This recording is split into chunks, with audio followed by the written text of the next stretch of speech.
Hey guys, I'm Randy Younger, and this is another edition of Under the Radar Presents Movie Commentaries.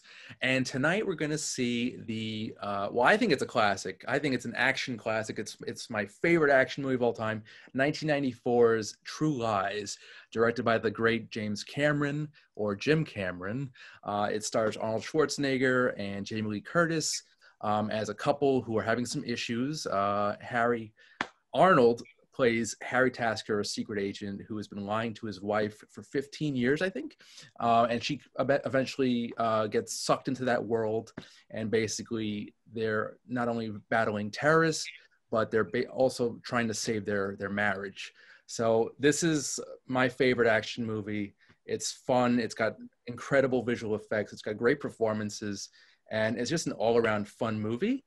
And with me tonight to do this wonderful commentary, we've got Ivy Lofberg. Hello, Ivy. In a while. How are you? I'm well. I'm really excited to be here. This was such a great idea. Thank you for having me. Sure thing. Thank you for expressing interest in the movie. And Chris Clemente, welcome back, sir. Thank you. How's it going? Pretty good. Just yeah. You know, with the pandemic, we don't have a lot of new movies out, so I thought we'd revisit a classic. That's a good idea. Yeah, you gotta search for them. You gotta search for those movies. I know they're out there. They're out there. You just gotta go through the weeds and dig deep. I know. You're absolutely right. For who's never heard of this movie, I'm so excited for people who are, because it's an award-winning film. It's such a amazing film, and I love that you're doing this too, because I feel like there are so many that at their time they were huge movies, and then the way movies go, like what was that movie? I think in 1994 at this point, True Lies was the most expensive movie ever made, and it was actually beaten the following year, 1995, by Waterworld as the most expensive film. So, wow. Starting the movie early. I would think it's because of pyrotechnics and like just explosions alone probably was like 3 times the budget. Ridiculous. And you know Cameron, he likes to go big, so. Yeah, absolutely. All right, so let's get this started. So cool. Everyone listening and watching, I'm assuming you're streaming this or you're going to be watching the DVD of the film. I have the DVD queued up right now. It's fading into the 20th Century Fox logo. All right, so I'll count down from 3, and then when I say play, we'll press play. All right, good. 3, 2, 1, play. This movie. I love this movie. Now Disney. Is this on Disney Plus? No, probably not. No, just Disney owns Fox now. Right. I don't think they're gonna do that though. Not anytime soon, anyway. No. And this bit of music here for the Lightstorm logo, that's actual score from the movie. It's in the final Harrier jet scene. Cool. Yeah. Very cool. Brad Fiedel, he did the first 2 Terminator films. Nice. Also Cameron. I think this is one of my favorite opening scenes of any movie of all time. I mean, talk about a setup. The chateau, yeah. Yeah. It's very cool. I have to agree with you guys. This is probably one of my favorite action movies. My favorite Arnold, probably tied with T2. Nice. Yeah, this was the follow-up to that. Yeah. You know what I really love about this movie too is that it feels like we see a new kind of Arnold Schwarzenegger, and it feels like he really trusts James to explore another side of himself that we never saw before, and I don't think quite see again. So it's really exciting to see him like swing out with being the suave spy. Yeah, it is. It is billed as an action comedy, and I think before this, I mean, he did do comedy before this, Twins, Kindergarten Cop, but this is like a very, very effective blend of both action and comedy. That I don't think I've ever seen that blending of genres in his career. So it's pretty cool. I agree. I feel like this movie, it's pretty masterful. I think it sets the bar for comedy action, because I feel like both are really smart. Like nothing of the comedy hits you over the head. It's all feels very smart and natural, but in the action really feels like it pushes the envelope, as we'll see. Yeah. I mean, as a kid, I used to like rewind and replay the action sequences because they were so exciting. I would skip over the stuff with Jamie Lee Curtis when I was a kid, but now revisiting it, I'm like, it's really funny, and it's heartfelt, and they both very good performances. Yes. Yeah, just awesome chemistry between the two. Yeah. Definitely. Yeah. Totally agree though. I think what makes it just comedic gold is that it's not going for gags per se. It's really, although there's a few in there, but I think it really hits home with the performances and the jokes within Tom Arnold's character or Bill Paxton's character. So absolutely. Yeah. I love to start like this too, like the juxtaposition from the chateau and someone coming in, through going this lengths to get into a party. Yeah, but also just building that atmosphere, and you know that you're in it's classy, but it's also you're in this spy world, so it's a great blend. One of my favorite scenes too is when he's walking and his suit is so loud as he's walking through. And so in the van we have with Tom Arnold, it's Grant Heslov, who actually he moved on to be an Academy Award-winning producer. The guy on the right here, he did Argo with George Clooney. Oh my gosh! Right, wow. So yeah, he didn't really make it as an actor. He was also in Congo, I think. He has right. But yeah, he really made it big with Argo. So yeah. Oh, I love this scene too. His suit is like underneath that wetsuit is perfect. It's not wrinkled. It's it's funny. Not wet, doesn't have a drop on. Now, Perfect. This is shot in the Rhode Island mansions.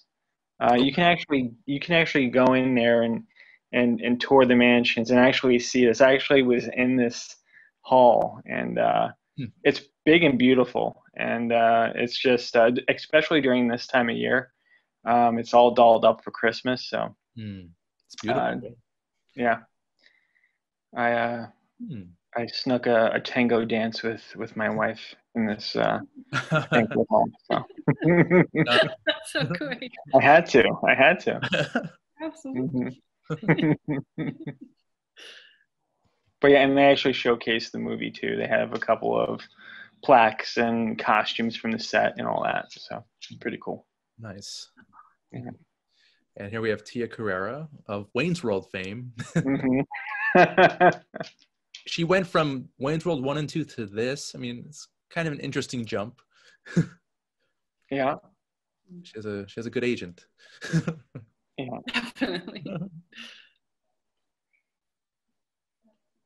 I love too how you get introduced to like what a great spy he is, like how he got himself by saying he was part of the staff, and just pretending like people should remember who he is. And I love just instilling that confidence in the audience that we're with like a masterful spy from the very beginning. Right. Very debonair, very skillful. And I think he mentions later on that he's been a spy for 18 years.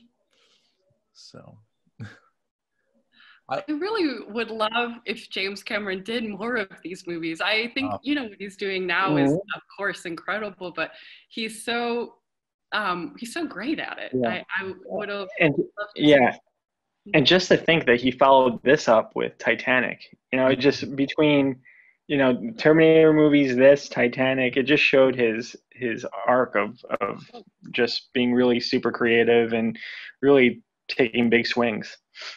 And yeah, like I said, he goes big. Yeah. And I think right after Terminator 2, he almost directed Spider-Man with Leonardo DiCaprio, and that would have been their first collaboration. Really? Before Titanic. Yeah, but Wow.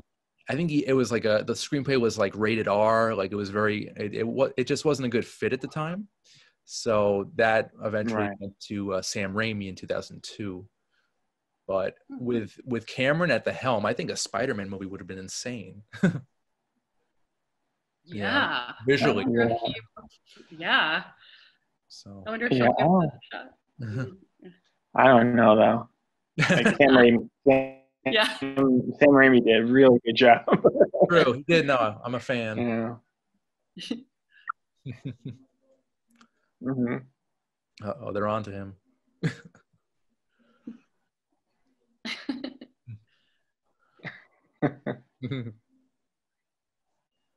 Before this movie, I had no idea that James Cameron was so funny because he wrote the screenplay. He really has a real knack for comedy. It's really I was really surprised. Yeah. There's some really funny lines in Aliens actually. But he never really went back to this blending of genres, which is a shame. We came close in actually 2002. They were going to do a sequel, but because of 9/11, they didn't want to do a movie about terrorism. Yeah. Cameron was like, terrorism at this day and age, terrorism is just not funny, he said. Yeah. Smart man. Yeah. And it's better off that way. Like movies like this, you don't want to touch. You just want them to stay the way they are. I know. You can do what you want with the Avatar movies, but don't touch true lies. You're so right. I think, these earlier movies, it is exciting that it feels like nowadays, if something is a hit, it gets like 5 more, and which can be hit or miss. And I love these older classic films that they really do stand alone, and they were giant movies. Mm-hmm. But I don't think you can do that now. But you can't have a major hit without a sequel. Yeah. Mm-hmm. But when modern moviegoers think James Cameron, True Lies is not exactly at the top of the list, unfortunately. No. Unfortunately is not the type of movie. This isn't the movie that they think of when they hear the name Jim Cameron. So that's a shame, because this is a really fun movie, Mm-hmm. And this tango piece, the song Por una cabeza, I think it's called. They use this in Scent of a Woman. And I think Arnold was like nervous because he wanted to try to be as much of a dancer as Al Pacino. So he was a little nervous. It's a little trivia. He looks good. Cool. Yeah, I think he practiced for this. I wonder if he had dance lessons. Yeah. Sure. I love too that they should he's actually Schwarzenegger is actually doing a great thing, but I love in his earpiece, it's like, come on, you don't have time to dance, but you can see he's a professional. He knows what he's doing. Right.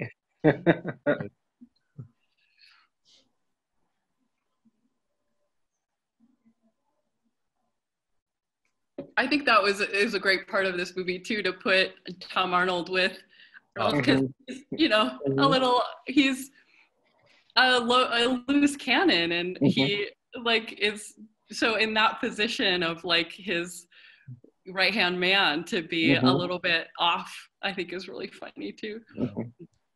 Not to mention that tango scene actually sets up the end scene a little bit, so it's a nice bookend with a little comedy. So definitely. Well, the first explosion. Oh, are we gonna keep tally? Well, actually, guys, Gotta take a break. I wanted to ask you guys real quick. What do you think is the body count in this movie? Because I went on IMDb right before this. Something tells me you know. The hundreds, maybe? You're not far off, Chris. Let's say 500. Yeah, no. Yeah. Really, 500? That's excessive.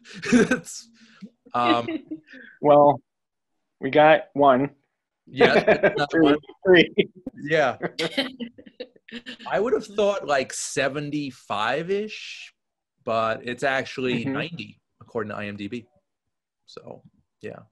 90. Did not know that. Gosh, it seems like way more. Yeah. Yeah, right. It feels like way more. I think Total Recall was about the same, if I'm not mistaken. Huh. Wow. I guess that's the requirement for what's the rating on this at the time? This is R. I'm pretty sure. This is R. Okay. Pretty sure, yeah. So 90 deaths is it's rated R for 1994. I love this scene too, where they're on the black Right. ice. Where did this come from? He's just running from all of this. He's just trying not to crash the truck. Right. This is like every opening of every James Bond movie from the 70s and 80s. Right. I love it. Pay homage. Skis and guns. There you go. It really shifts into really great action scene. Mm-hmm. I love the guys. I love that whoever this guy is, that he has like guys who are on skis and like when guns is part of his team. Yeah, these henchmen were really prepared with their skis. They just like strapped them on right away. You know? They're really timing him. And his stuntman has a great wig. Yeah, you notice that? He was backwards and he jumps up, and you could definitely see it's not Arnold. Even as a kid, I was like, that looks weird.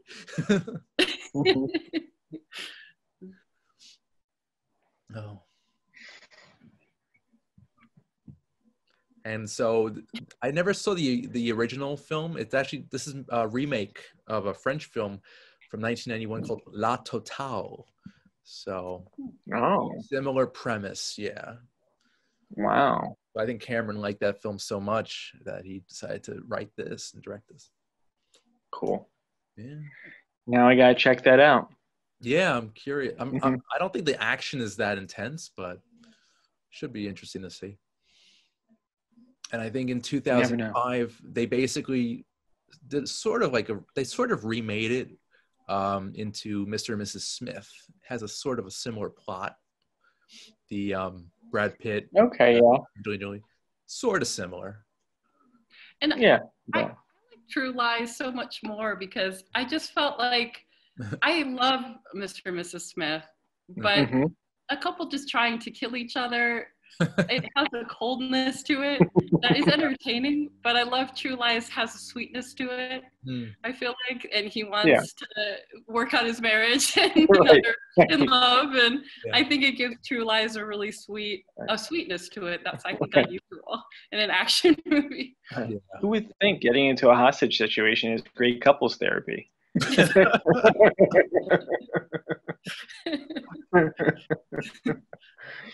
True. That's funny. And so James Cameron, I think, was married to director Catherine Bigelow, who directed a movie called Blue Steel in 1988, I want to say, 89, which starred Jamie Lee Curtis. And I think that's that, along with A Fish Called Wanda, those were the two movies that Cameron was like, wow, she might be good for this. So, cool. A Fish Called Wanda, by the way, one of my favorite comedies. Yeah, mine too. So good. I've seen it so many times. He's incredible. I gotta say that's on my shame list. I gotta catch up with that. It's a classic also. That might be a future commentary, guys. Heads up. That'd be cool. It's so weird. I just saw her because of a friend of the show, Matt Haberman. I do a podcast with him called Nostalgia Time. And we did the first 6 Halloween films. And Jamie Lee Curtis was in the first 2.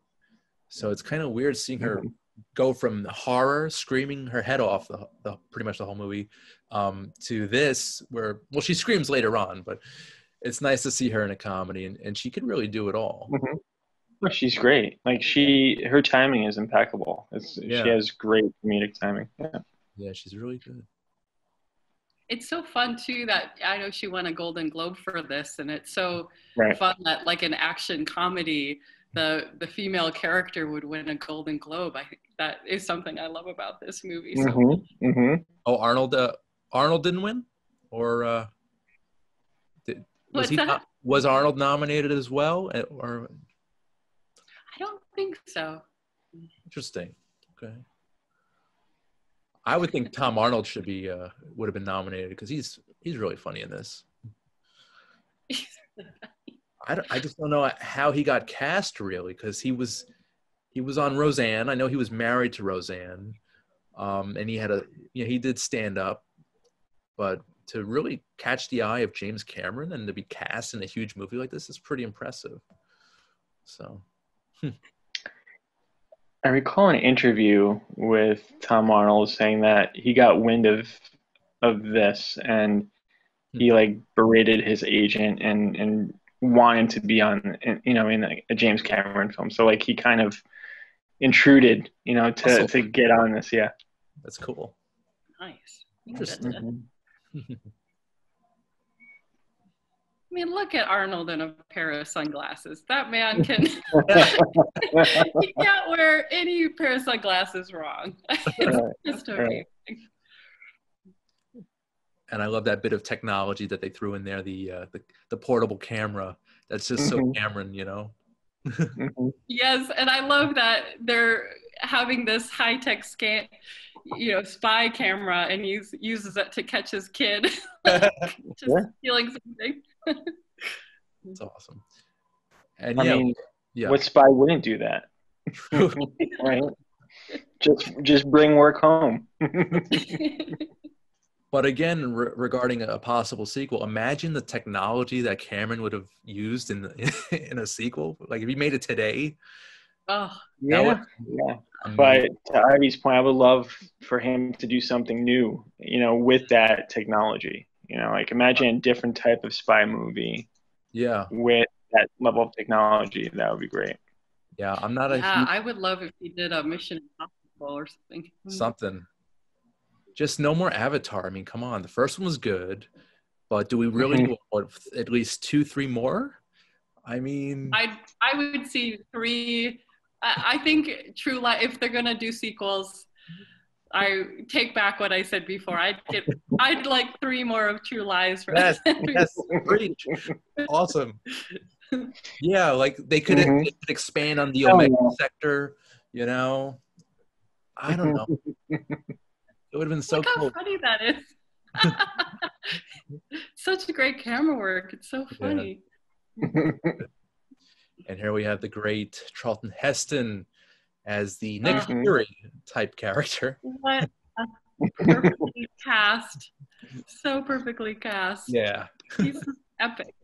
He's great. And he's only got like 2 scenes though. That's so sad. But I think it's appropriate, his screen time. Yeah. That's funny, Nick Fury. Yeah. It's basically he was modeled after. And I think James Cameron wanted to be a penciler for Marvel Comics. So I think he did base this character on Nick Fury. Oh. Thank you.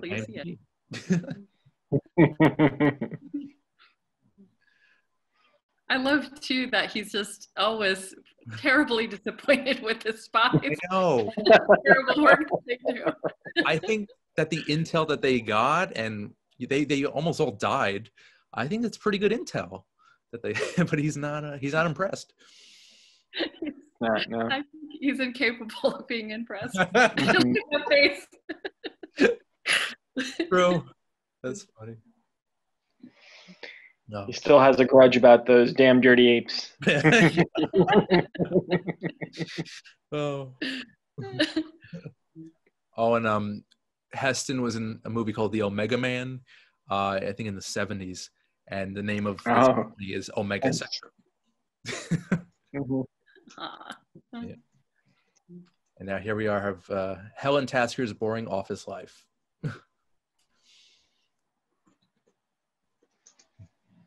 And I thought that was Octavia Spencer, but I'm wrong.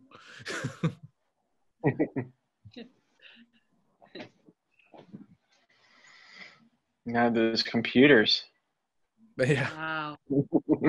Again, imagine a sequel. Imagine it. Right. You know, it would all be just like one giant hologram in the office.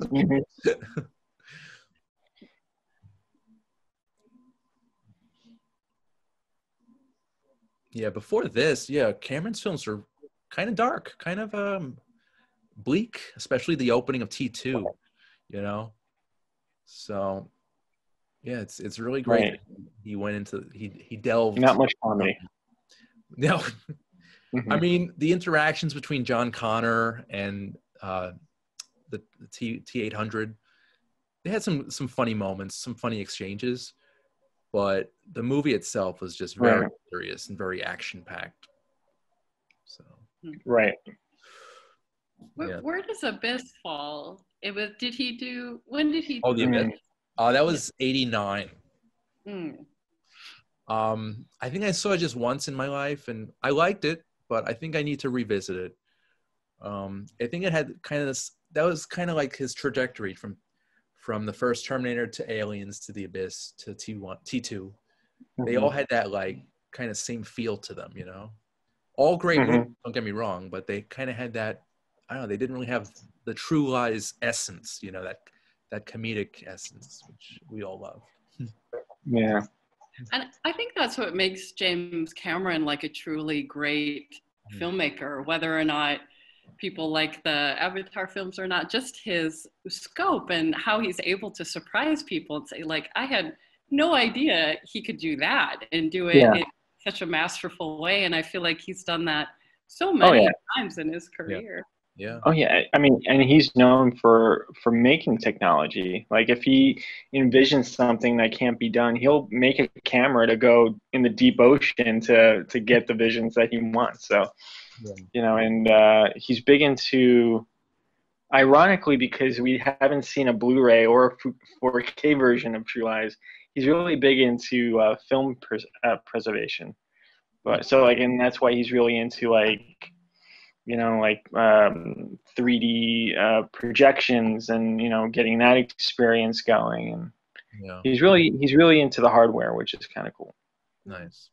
And I think, Chris, I'm pretty sure we've mentioned this, even Ivy, maybe on previous shows we've talked about this, but Cameron, I think he's developing 3D technology where you don't require glasses. Right. How does the screen, what I think the screen is layered. So instead, like pretty much all screens just have that flat panel, and like projecting screens have that just one panel, but this would actually have multi-layers so that you can have that three-dimensional look. Okay. Pretty cool. That's all I know of it. Okay. I don't know how the sausage is made though. It just tastes good. It just, yeah. So I guess what was that? When I was watching this, and that slap came so out of nowhere. I screamed, and my husband was like, "Oh my god!" And I had no idea he was gonna clock her like that. Yeah, it's kind of sudden, kind of like, who's this worker just barging in and slapping her? But he comes in like, no, he doesn't barge in. He comes in kind of like politely. He lets the other woman leave, and then wham! It's pretty. It's a little, it's sudden. I love that about this movie too. I feel like it has a lot of those moments where you didn't even see it coming, and it's a real surprise. Yeah. Definite thrill ride. Yeah, one I can think in particular, though. That's a big scene. Yeah. Coming up later. Oh, and the daughter here, Eliza Dushku, probably pronouncing that wrong, but she, I think, was 12 or 13 during filming, and actually, there was an incident in 2008. She revealed that when she was 12 years old, making the movie, she was sexually molested by the film's 36-year-old stunt coordinator, Joel Kramer. Oh my God. Yeah, it's pretty insane. Horrible. Yeah. So I guess that was part of the Me Too movement, or it's just a horrible thing that happened, and she came forward with it over 20 years later. So that's kind of interesting. Wow.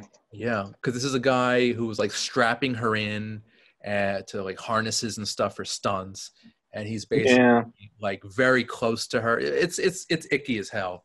It's really terrible. Yeah. But Wow. yeah. But she moved on to doing great things. Not a big Eliza Dushku aficionado, but she's done some good stuff. I'm so glad that all of these things are coming out, just so those. I was just going to say that. Yeah. Talk about it. Yeah. It's great that we have that voice now, and it's good that we can take that time, even if it's something that is like 20 years old. It's good that that it could be spoken up and against, and people like Harvey Weinstein can actually go to jail for that. So it goes to show that it doesn't matter how big the production or how much money these people make, they're not above the law. Yeah, absolutely, definitely. Well put, sir. Well said. Gosh, look how cool Arnold is walking into this in his trench coat, smoking. Yeah. He's just. I don't know, Ivy. I think you have the hots for Arnold. I do. In this movie, I'm like, hello. It's the trench coat. It's a good look. It is. Yeah, no, he could.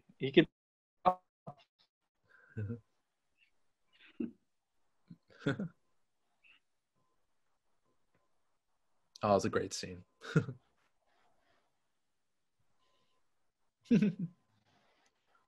Oh, I love this scene so much. It's your sunglasses. Oh, and I don't know if it was... Oh, sorry. No, I was going to say, go ahead. I don't know if it was a conscious decision, but for one of the henchmen, the big guy, he's dressed almost exactly like Arnold in Terminator 1. If you look closely, he's got the same outfit, but I don't know. Oh, nice. No. Sorry, Ivy, you were saying? No. I feel like there's I love these scenes where I feel like they were really big, and then where someone could just go into a bathroom and just open fire. Nobody comes in, no security, no one's wondering what's going on in the bathroom. Yeah. And I love that it's similar. It's why I love John Wick too. It's it's really embraces that it's a movie and really has fun with itself, and really just does things that you're not going to see in everyday life that are just over the top and hilarious and fun. Yeah. Right. I'm getting a little Mission Impossible vibe from that bathroom scene. The last Mission Impossible. Yeah. Oh, yeah. Yeah, it's funny because with this movie, you feel like other movies have kind of taken from this in one way or the other, Like I get a little, Jason Bourne from this at times, or, there's definitely some James Bond element to it. So whether or not this took from that or that took from this, it's all in good fun. It's actually the fight choreography in this kind of reminds me of a movie that came out a year after, with Jean-Claude Van Damme called Sudden Death. I don't know if you guys know it, but basically it was it was Die Hard at a hockey stadium, a hockey game, and it had some really good fight scenes. Very 90s, very 90s. I love it. Of course. Out. I love how that one guy's still in the stall. He's just sitting there. Poor guy. I love you see his pants down. Oh my God. Yep, just no security. Just Right. running the bathroom. And I think the only silencer was on that one guy's gun. All the other guns, there's no silencers. So everyone in the mall would be hearing this right now. I'm pretty sure. At least everyone on that floor. It's ridiculous. And this actor, Art Malik, he was in the Living Daylights. And after this, I think he became a little typecast as a villainous terrorist. So, but he's pretty good. I mean, he's a good villain.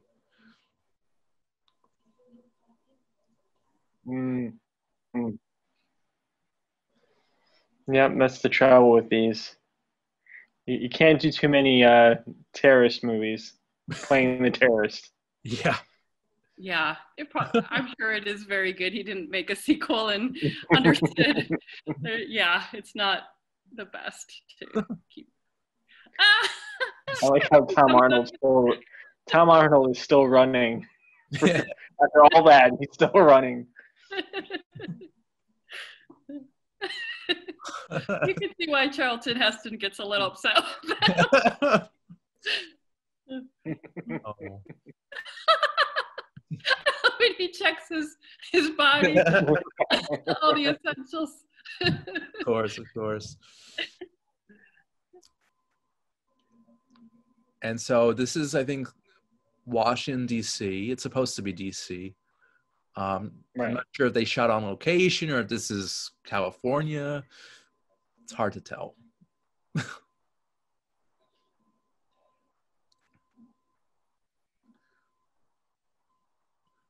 One of my favorite scenes is, I love that, where he just pulls him off the motorcycle while they're driving.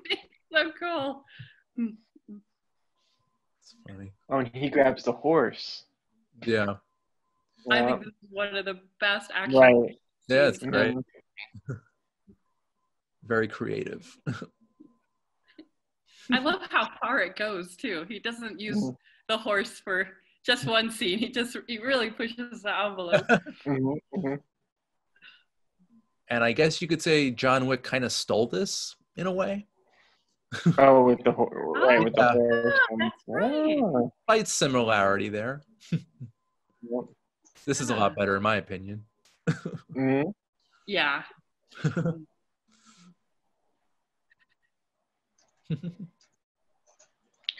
Right, because they have to be shooting side by side right now.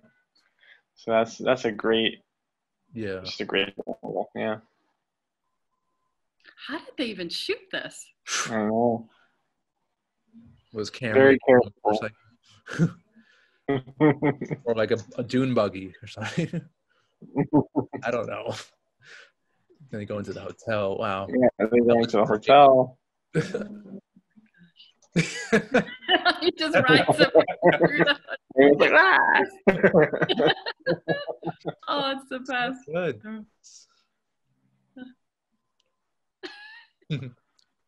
The horse is a great actor. Yes.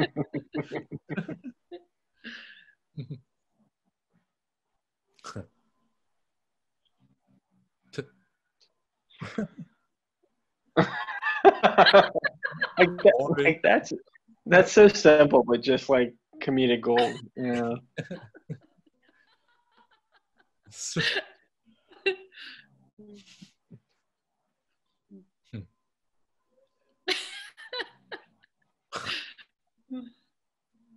I love they go through the whole entire hotel. Oh my God. He's he's a great on horseback. The both of them, they look like they're doing their own stunts. Well, you know what? I think Arnold did ride a horse for real in the Conan movies, so he got some practice there. He also owns a mini pony. Oh, the mini pony. Oh yeah, yeah. Table. I'm sure he laughed. Imagine Arnold on a mini pony, like around his huge mansion. I'm sure.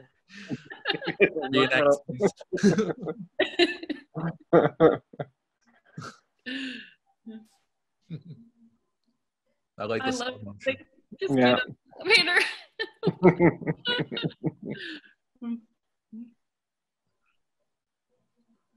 This is one of my favorite scenes in the whole movie when you get in with the couple.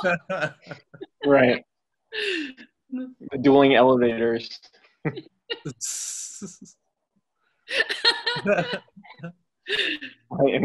the tail goes. Yeah. That's a lot. I would love to hear commentary from that couple because as the actors, because they're probably genuinely scared. Like they're in an elevator with a live horse. That's probably real fear.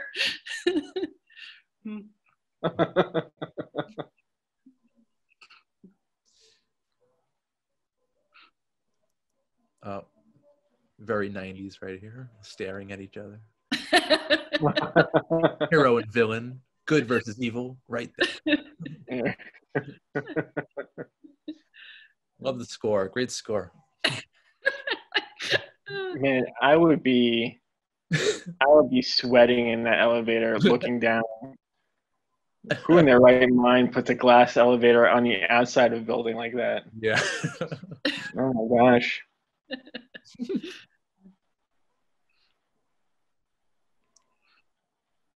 Ugh. Shameless plug for Marriott. Yeah. Because there's a need for everyone to go to that level. Because they have to take their motorcycle I off. really need to get to the edge. Oh, that's very cool. Crash it in is very cool. Though it didn't look that close, the other building, so it looked a little right. Yeah. He like really flew off that roof. This is a great scene. This is a great with the horse. This is. Yeah. I love this scene so much. The horse is like, I'm not crazy. Oh, it's so great. Oof. Oh, so funny.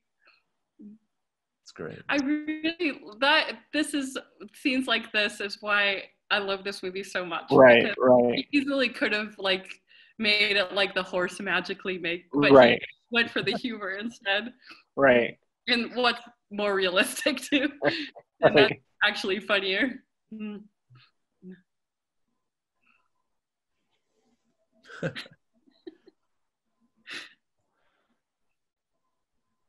Slightly unrealistic. Yeah.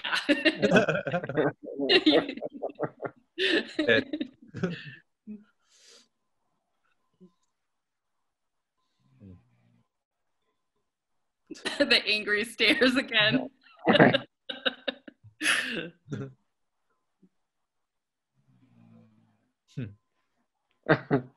I love too, and all that time that it took for the horse to pull Arnold up, like nobody came from security. Very cool. He just runs out of the building. Right. I guess everyone was just so stunned that it happened. Right. There's a flabbergasted. Like, what do we do? Yeah.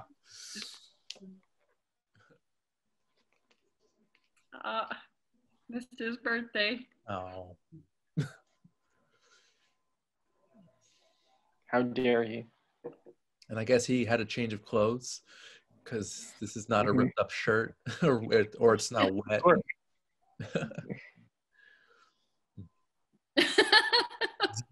His hands are so hurt. Yeah, I like that. You know what I love about this movie too is that he and a lot of these movies too, they have like a spouse as a cover to make them look normal, but I love, like, you can feel he genuinely loves his family. You know, even though it's a pretty dangerous decision, Right. I still love that it feels really genuine to have a double life. It doesn't feel like it's just his cover. Right. Yeah.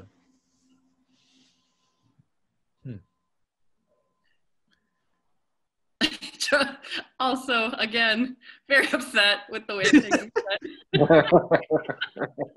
Totally uncalled for. Horses and lobbies. And I mean, what is it going to take How to much is press this going to cost us? Yeah.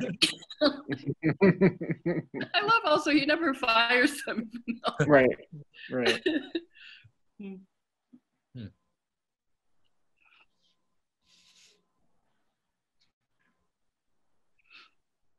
And I think this is the last scene of Charlton Heston, so that's it.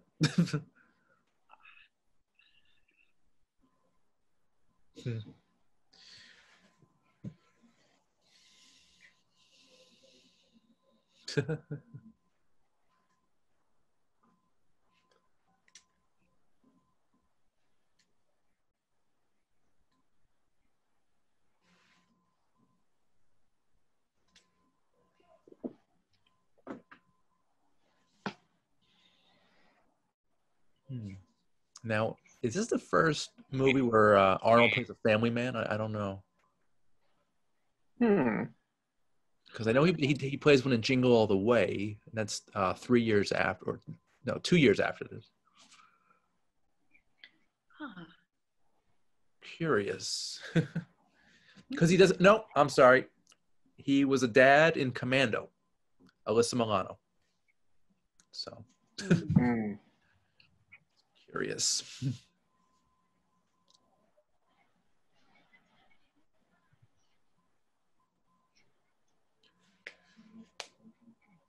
And the introduction of Bill To Paxton. your point, he's heartbroken. Yeah. I love that she never suspects that of him. Right. But, you know, he finds out that she is, and she easily could suspect it because he's gone, but she never does. I think that's Right. really sweet. They're both He lying almost to gets each run over by a bus. other. This is one of my favorite scenes too, with to have a character who tells him, "Oh, well, it finally happened to you." Right. Great. Well, it's kind of funny because at this time, Tom Arnold got divorced from Roseanne Barr. Mm-hmm. So, like, you know, he's like, I could tell, like, he's probably thinking that in his brain, like, he's like, oh, like, you know, like, it's just a divorce or it's just a breakup, you know. So he's probably taking that emotion from real life. Well, actually, the line about the ice cube trays being taken, that was a direct reference to Tom Arnold's divorce from Roseanne. Right. Yeah, he actually did that. Right. It's so funny. Roseanne.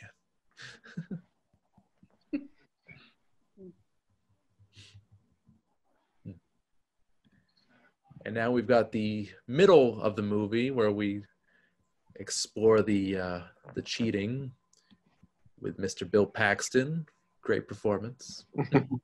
I feel like he should have been nominated for that performance. It's incredible. Yeah. Perfectly cast. Perfectly. I feel like this movie has so many chapters in it too. Like, I'm just thinking ahead to all the different things that happen that you just never see coming, and they're all so different chapters of the story, but they all feel like they go together. Yeah, it's got a good flow. That's right. Yeah.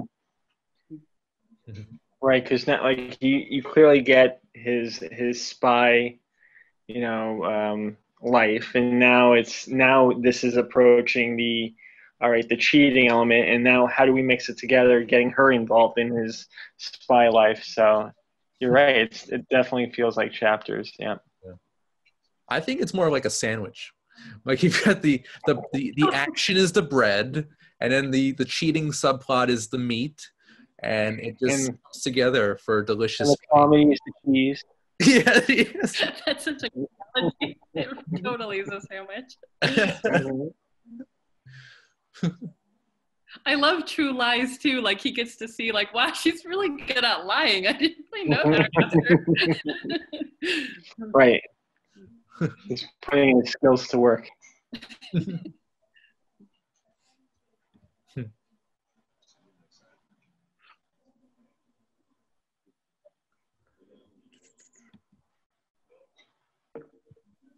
So the budget on this movie was $100 million. It's crazy.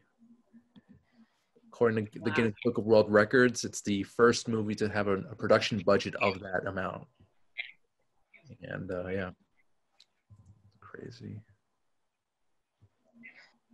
Yeah.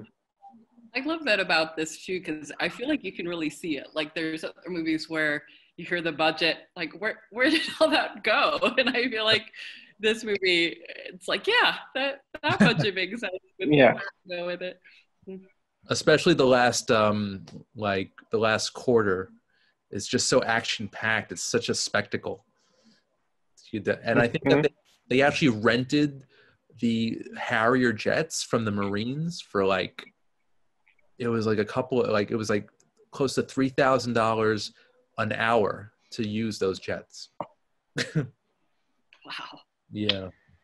So that only 2 takes max. yeah. No room for error. You know, Cameron. Yeah.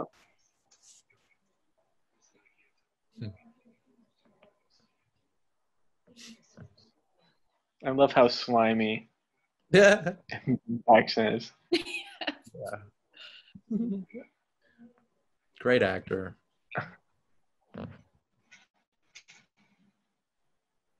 Uh-oh. You don't mess with Arnie. Especially not in a sweater. Wow.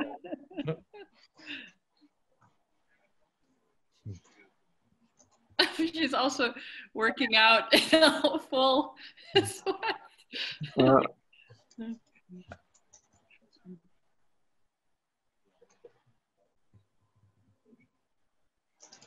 Oh, and so here's something interesting I found out that I never realized. Simon, played by Bill Paxton, and Arnold's character are mirror images of each other. Simon is a salesman pretending to be a spy, and Harry is a spy pretending to be a salesman. So I thought that was interesting. Ah. Mirror. Nice. A little doggy. In the rain. Aw.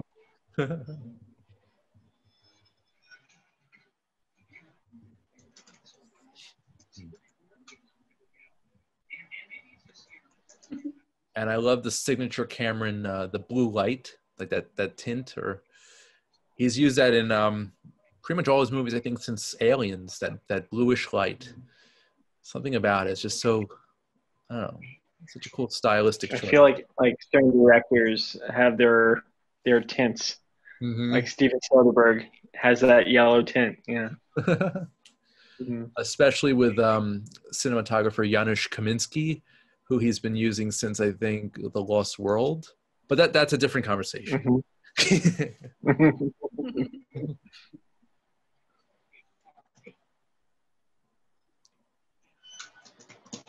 I mean, it's hard to this could be anywhere. Like, this could be LA. This could be Washington, D.C. It's just hard to tell.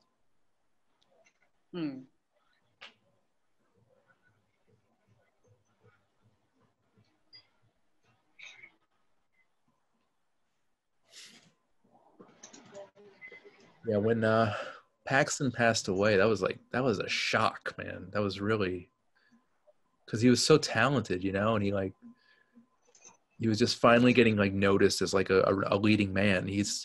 Because in this, he's a supporting role. It's been that way since until about Twister, I'd say. Mm-hmm. So not a conventional leading man, but he had a quality about him, just a likable quality. It's just a shame. Mm-hmm. Oh Yeah, he's just phenomenal as this guy. And it's such a great thing to introduce into the story that she doesn't know that her husband is a spy, but she's getting like sucked into a guy who's pretending to be a spy. It's such a very smart writing. It's great.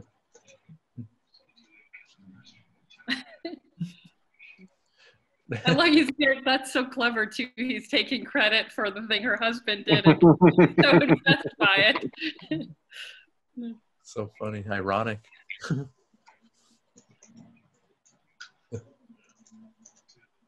And the real professionals are getting such a kick out of the con man.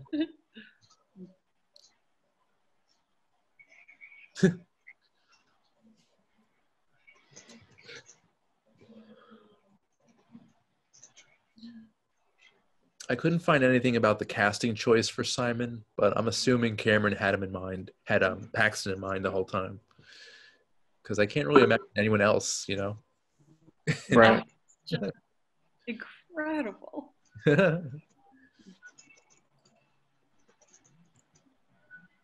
And he stole the show in Aliens, too. He's just got that charisma, you know?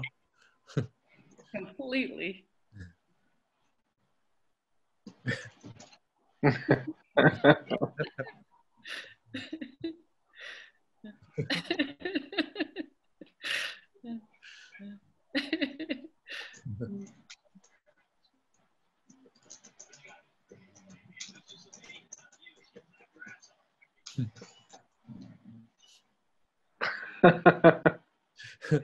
Wonder how that happened.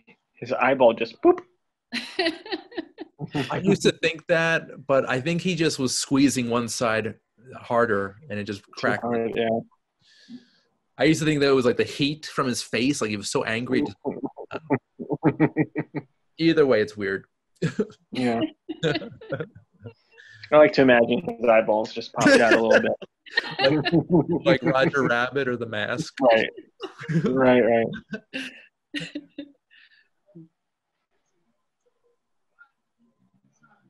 It's such a cool mix too, especially for Arnold Schwarzenegger to, be the cool professional who, is a real spy who just calmly, is watching this complete con man, and just, I love that. I love that combination. Right. Right. Between having to hide it from his wife and having to hide it from this guy, he's really. At any point, he could be like, I'm the spy. You're not the spy. He does a good job of hiding it. Yeah. He's getting his intel. Mm-hmm.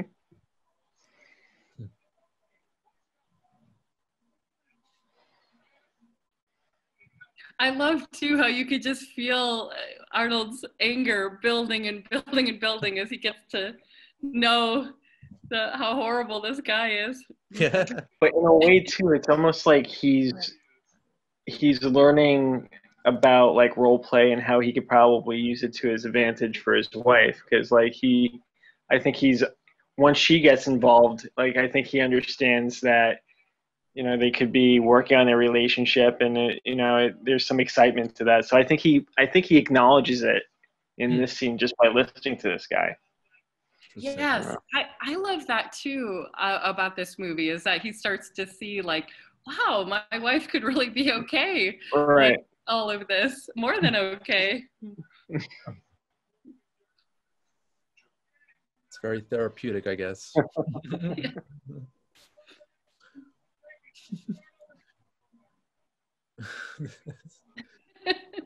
Yeah, the zoom in.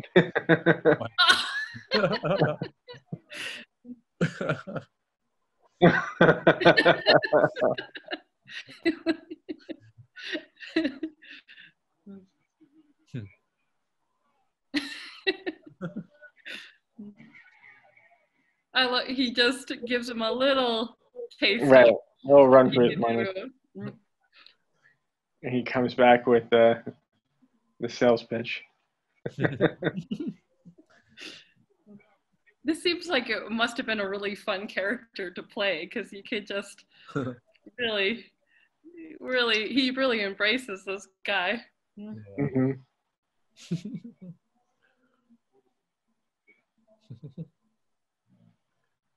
I could see like Sam Rockwell doing the same role if they remade it. Yes. Yeah. It's the mustache. Easily. Yeah.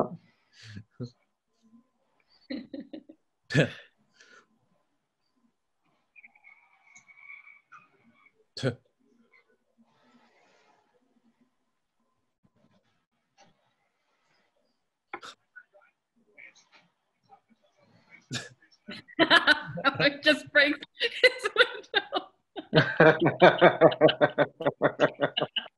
It's like, oh, he's not messing around.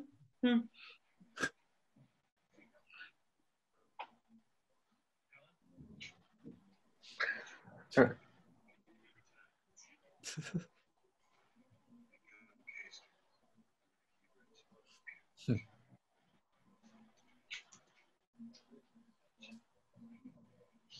It is so fun to see, you know, how someone who would do a spy as a con and then the real spies and how different Right. they are. It's such a fun thing to add to a movie. Right. So a fun play on scenes and on performances. Yeah. And that's why they titled it True Lies. Mm-hmm. Mm-hmm.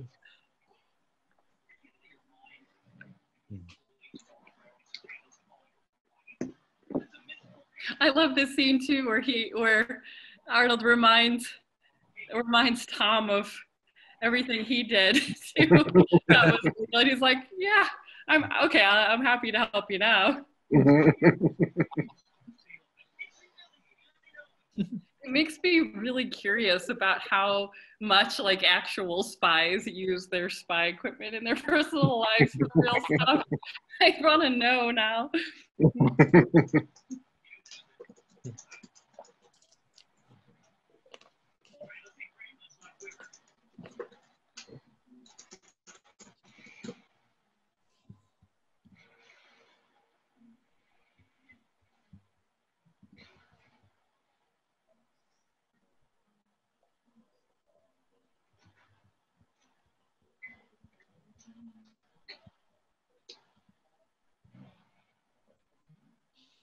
And Jamie Lee Curtis is so adorable. Like she just has such a sweetness and innocence about her in this very dangerous world. Yeah, she really grows towards the end. She changes, really. Complete transformation.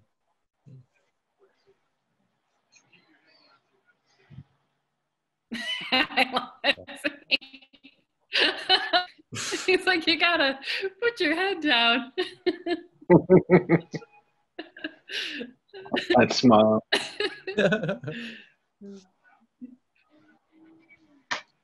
Oh, and the helicopter pilot, the voice, Mr. Jim Cameron. If you can. Nice. Oh. I think he I don't know if he's a pilot or he took lessons, but yeah, that's him. What can't that man do? Yeah. Have children. You're right. Yeah. Hey, Oh, he'll does he not have children? find a way. You'll find it. You'll find it.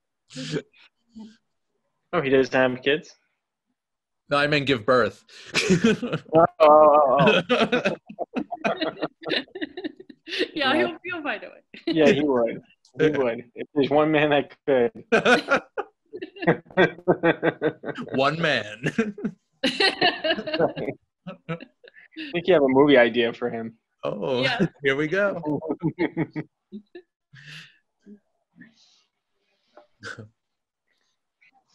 I also really love, you really start to see how desperate Jamie Lee's character is for adventure, because Right. to not see, like, that this is obviously not like a sophisticated spy. You could, like, who has this dirty trailer in the middle of the woods. Right. Just, yeah. She's just shutting a blind eye to everything that's around her, right? Yeah.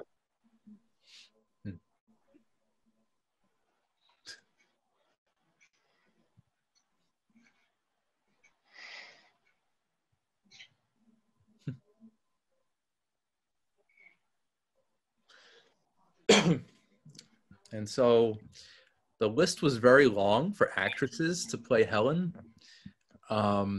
They basically auditioned every big name actress in 1994. Rosanna Arquette, Kim Basinger, Annette Bening, Joan Cusack, Gina Davis, Melanie Griffith, Jennifer Jason Leigh, Madonna, Demi Moore, Michelle Pfeiffer. It's a long list, but yeah, I'm glad they went with Curtis. They really made the right choice. Yeah, I feel like I could imagine Melanie Griffith or Patricia Arquette also doing it great, but she just is spectacular in this role. Yeah. I can see Joan Cusack in this though, a little bit. Really? Oh yeah. But no, this is a perfect choice. I think Annette Bening would have been cool. Yes. That would have been an interesting choice. Yeah. It's a good list they've got. Yeah. Sigourney Weaver and also Julianne Moore. And then it's so funny. They also auditioned Claudia Wells, who played Jennifer in the first Back to the Future. She didn't really make it. Huh. Yeah, it's kind of a weird choice. But.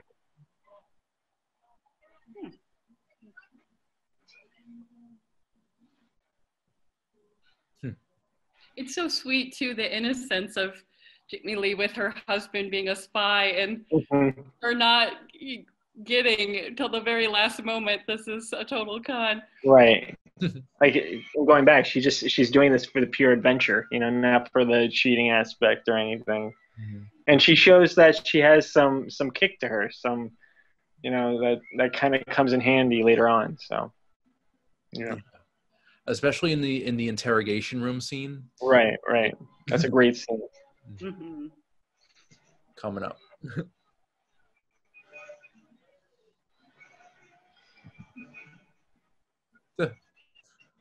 It's such a fantastic premise in a movie that her husband's spy team would take over an actual con spy on this level. It's so brilliant.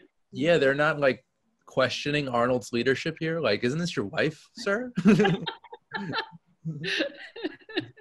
Why are we here? Why are we doing this? It's like, okay, let's do this.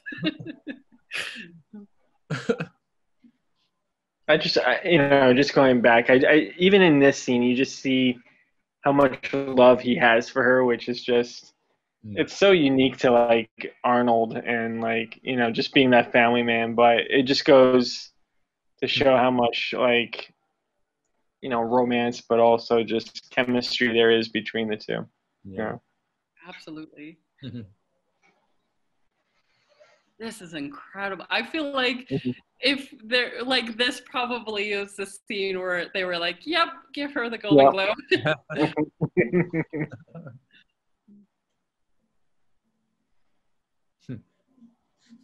She's so adorable.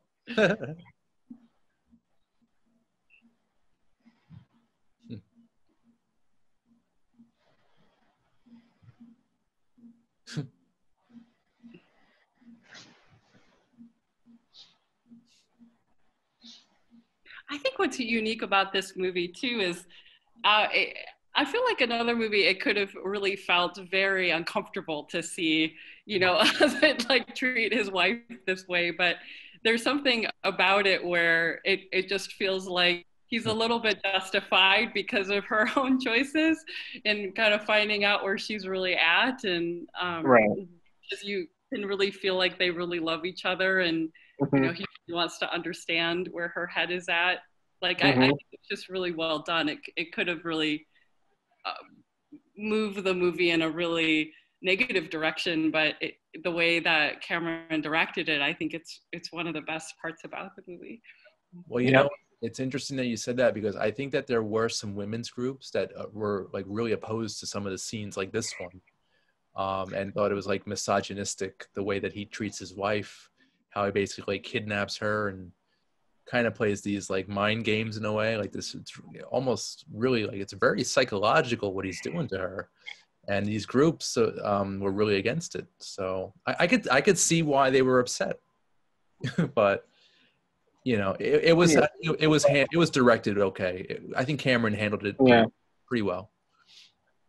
Yeah, because I mean, ultimately, she has a very strong character. You know, she's not susceptible to weakness, especially from the people that are kidnapping her and the spies that are doing things to her. So, I think it's a testament to female strength when I see this. Yeah. I really felt that too. I felt like, you know, I feel like I could understand what they're saying, but my personal opinion on it was she had put herself out there as someone who wanted adventure, you know, and wanted something that was a little dangerous. And for her, I think the way the movie goes, that she actually finds a lot of empowerment and in really being given the chance to have this big adventure, I think is really interesting. And that female empowerment, that freedom, fire inside her. We're about to see it when she slams the window, the mirror with the stool. It's such a great moment. It's like, this is she's pretty badass. Yeah. And she definitely loves her husband. Yes. And I mean, that's a common thread with James Cameron movies. Like, you can even see that in Sarah Connor, you know, and that, you know, with that strength. So, I'm surprised by. I mean, I think people always find the bad in a lot of things, but I think ultimately there's a good message here. Yeah. I agree. You know, as when I watched it, I felt like, you know, it was really interesting to like I felt like she kind of threw a gauntlet down to him of the kind of life that she really wanted, and it feels like he's really testing to see if, like, he's able to have this, it feels like, relationship with his wife where they're kind of in on it together. I think that's really interesting. Yeah, and Chris, I think I agree with Cameron writing women as very strong heroic characters. Yeah, right. I think that goes back to, you know, Sarah Connor, obviously the first Terminator, but I think the first real evidence of it happened in Aliens with Ellen Ripley. Right. Right. You know, she was like, I mean, that was an existing character, but he kind of carried the torch with her. I think he solidified her into an action heroine. So yeah. I mean, you can even say that about Rose in Titanic, right? I was about to say, you know, like, you know, you can, you know, here's a woman that defied all odds, didn't go with the safe choice of marrying her class, and you know, even from that scene of her blowing that whistle, she needed to gain that strength. So I think she was even tougher than Jack. Yeah. I still love the joke that I still think there was room on that door or whatever she was on her back. I think she kind of hogged it. It was pretty. I mean, they did test it on MythBusters. I don't know what the result was, but it was pretty. That you could have two people on there. Yeah, I would have made it fit. I would have made Jack. It was pretty big. It looked like it could have helped two people. Yeah, for sure. Right. Nice. Oh, here she goes. So good. Oh, good. Bam. She kept going until that thing went through. That's it.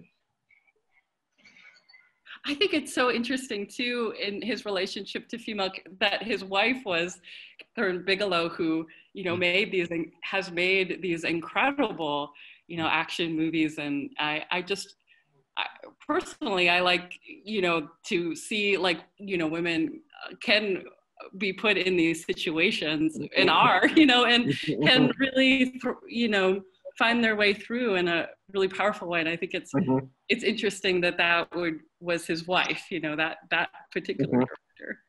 Right. And he was also married to Linda Hamilton briefly. What? Yeah. Yeah. He was in a relationship. Yeah, they were together. That's okay. He has a type. I don't know. Bigelow, she did she do Zero Dark 30 or what yeah, she did in the Hurt Locker. Yeah, in the Hurt Locker. Yeah, Zero Dark 30. Great film. Wow.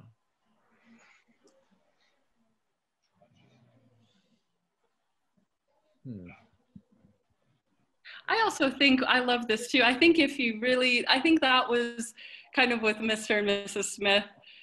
Granted, Angelique Jo's character was just as strong and powerful as Brad Pitt's character, but what I think works in this is that you can feel that they really love each other, and right. I think that makes this. I think if I felt like he didn't love her, it would feel very uncomfortable. Right. But there feels like there's a real emotional connection between them. And there's something to be learned by both characters on either side, right? Like she's learning to kind of dive deeper into adventure, where he's learning to kind of communicate and be more a part of her and his family's life. Whereas Mr. and Mrs. Smith, they were equal, so it didn't feel like there was nothing to be learned on either side, Yeah. But, yeah. But without Mr. and Mrs. Smith, we wouldn't have Brangelina. Yeah, that epic Hollywood story. Right. Contribution. And Buck created the team Andersons and the team Jolenes, Yeah.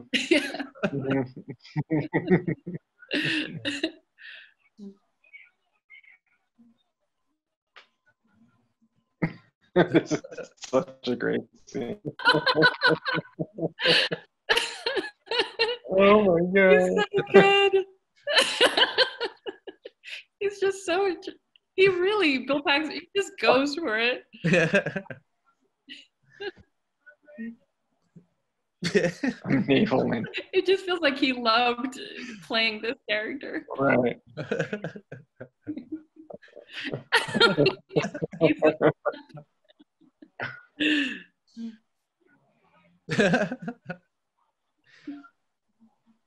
No. You're gonna shoot me? It's so good.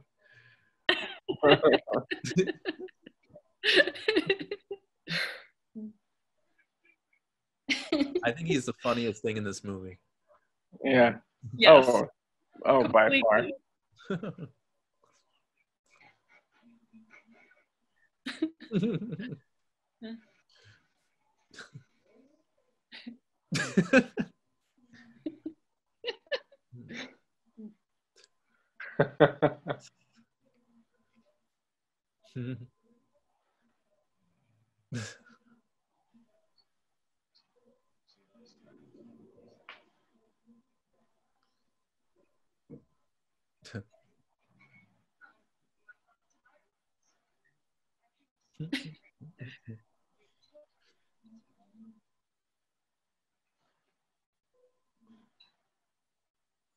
That was such a smart, it's such a fun move that he made her now into a spy. Yeah. Doris.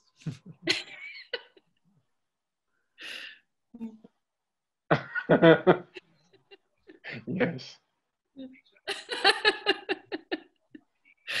And when people think back to this movie, they typically think of the striptease, which It's not my favorite scene, but it is memorable. But that's what most people think of when they think True Lies. Yeah. No. Well, we'll talk about it when we get to it, but there's some candidness to that scene that wasn't expected. Right. It's sexy but funny. I love that scene where the French agent, he's like, what are you making me do?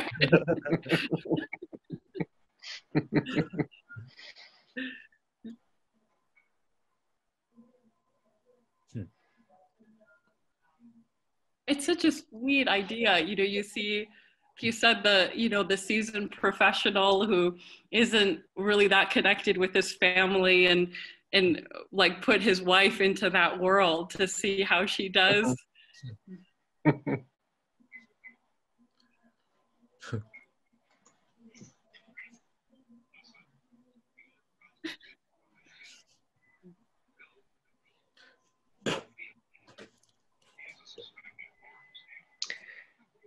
One has to be concerned that they're not doing their work, though.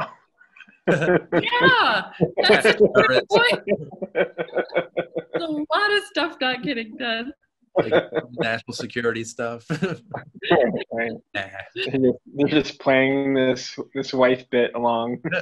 And what happened to that terrorist? What's going on now? Like, this is more important.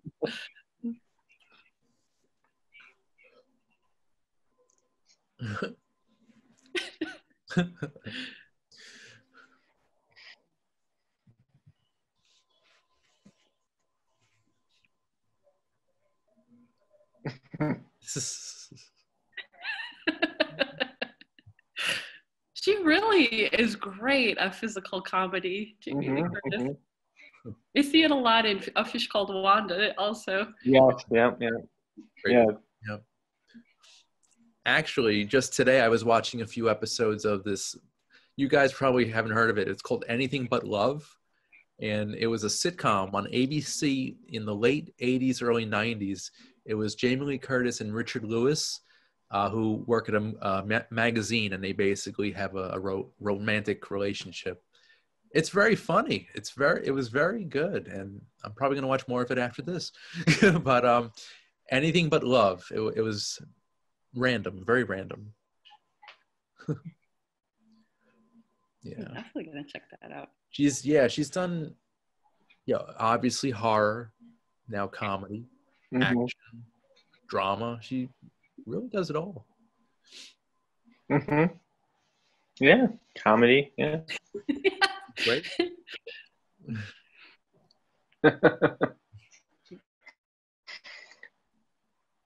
I love too how she just goes for it. She's given this education and she fully goes for it. So I gotta mention so that you guys can be aware of it. So I'm not sure if you guys know or not, but no one knew that she was gonna take this fall. Like it was a slight direction on the script, but when she does it, Arnold Schwarzenegger doesn't know about it at the time. So when he pops up, that was legitimate concern by the actor, but then he knew, but she got up so quickly and he knew it was part of the act that he just rolled with it. So there was no padding, there was no mattress that she fell on. She actually hit the floor. No, it was the direction, I believe, was she makes a quick fall, or she does a clumsy maneuver or something like that, and so she plays it up. But at this point, no one knew that she was going to take that fall. Cool. That's funny. A little nugget for you guys. Thank you, sir. I also love in this movie too. I think if even if my husband was sitting in the dark, I would know he's my husband. Right. When you're married to someone, you kind of, even if you're sitting in the dark. Right. It's not even that dark. All right. Doesn't he look familiar at all? Right. That silhouette. the hair. And what's that tape recorder in your hand?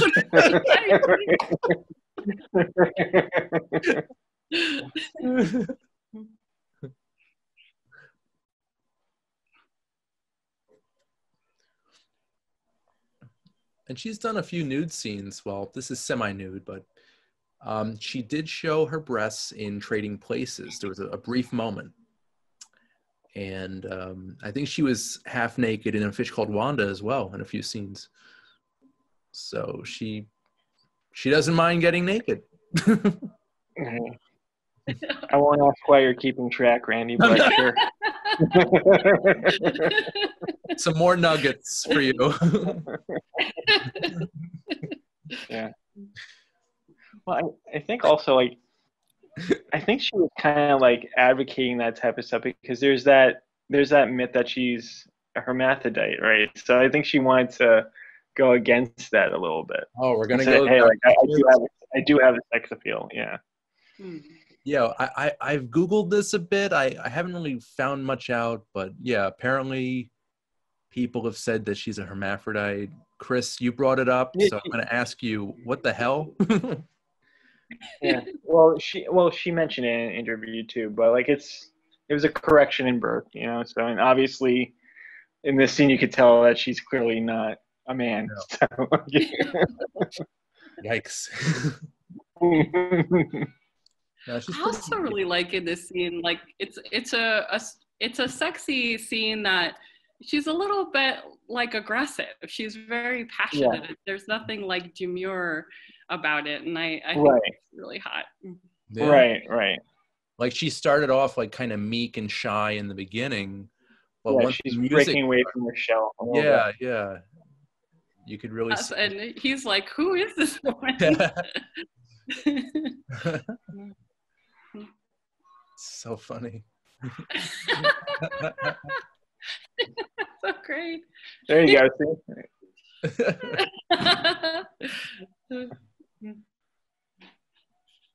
She is in good shape, like really good shape. Yeah. I wonder what it's like on his part, though. He's probably like, well, I've never seen her do that dance for me.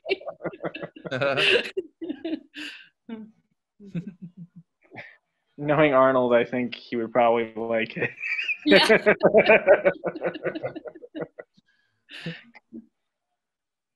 I love too. She just really shows how funny she is. That she takes the earpiece and swallows it or puts it in her mouth. She's like, she's taking her job very seriously right now.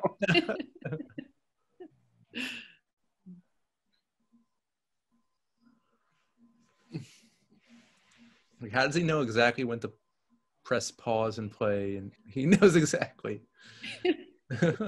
Back in the day, people were fast learners with those, you know.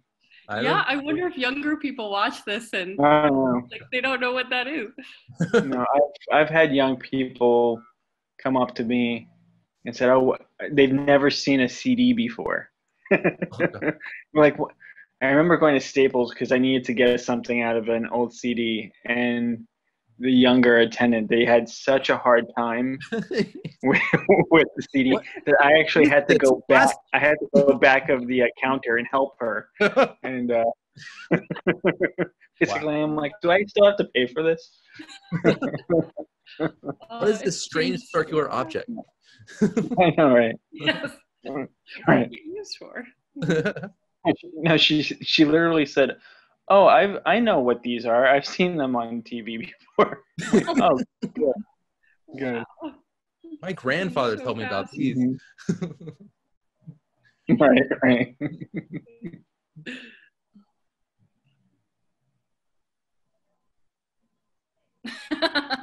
See, it's such a good scene because her intention is to kind of clock the guy. Yeah, so she's still playing the part. Yeah. It still doesn't realize that's her. Right.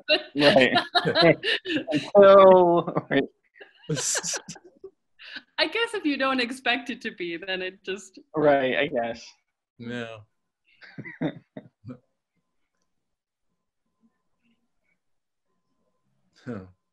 Moment of truth.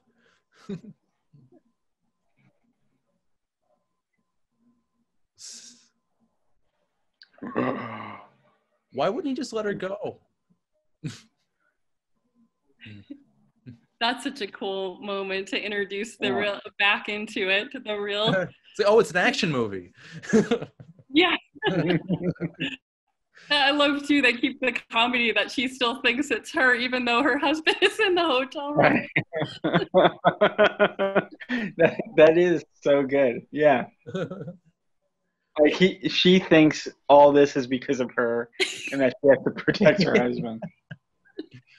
Great. She so wants to be the spy. It's so adorable. Right. Yeah, Simon was living a lie. Now she's living the lie. And Harry is the originator of the lie.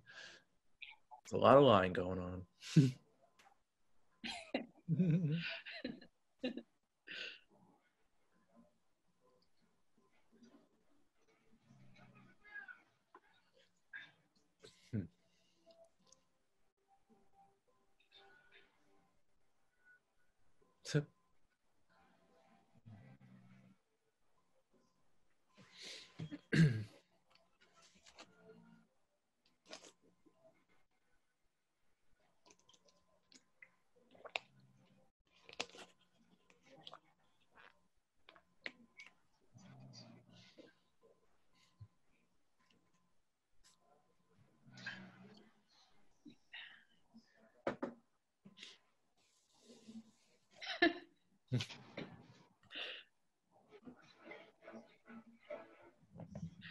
I love too so much that she I think why she probably won the award too is like I feel like in so many of these movies they make the woman like, you know, Taya Cars is perfect, but I feel like they make all the women be so cool, like, and like the situation isn't affecting them at all. And I just love how I feel like the way Jamie Lee acts is how a wife would probably actually act.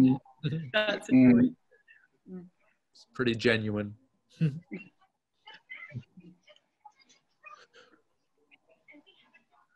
And now we have my favorite scene. Well, this whole sequence on this island.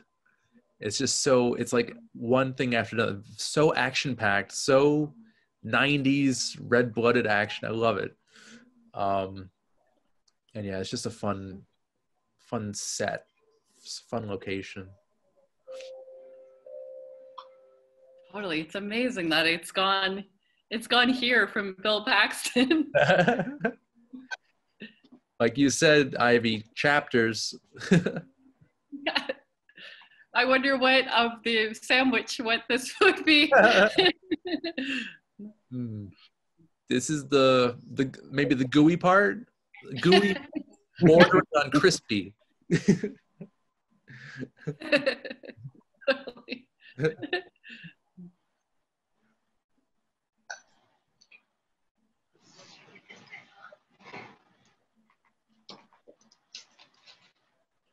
And I'll be honest, I haven't seen Tia Carrere in much of anything except Curb Your Enthusiasm lately.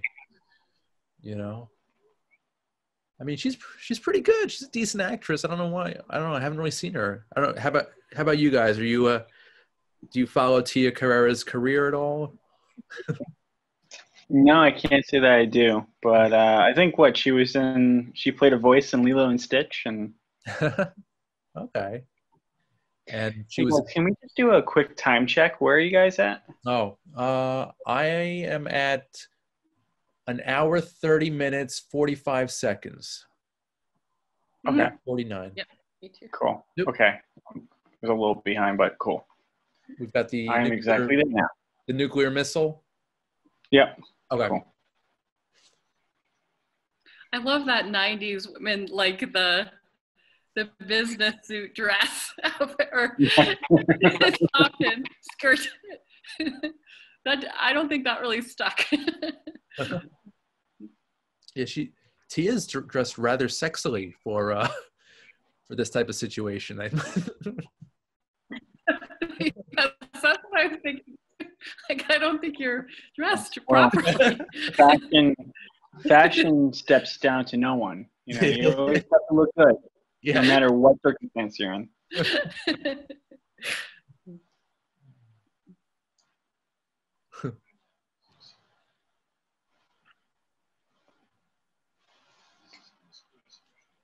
I love she still thinks it's about her.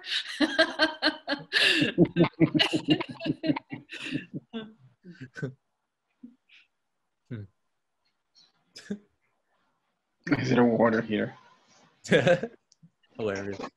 Is it snow cone maker?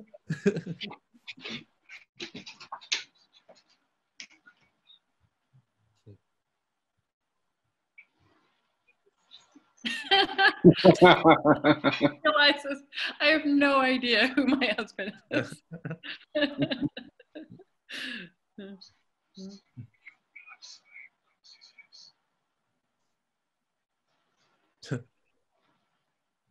Here we go.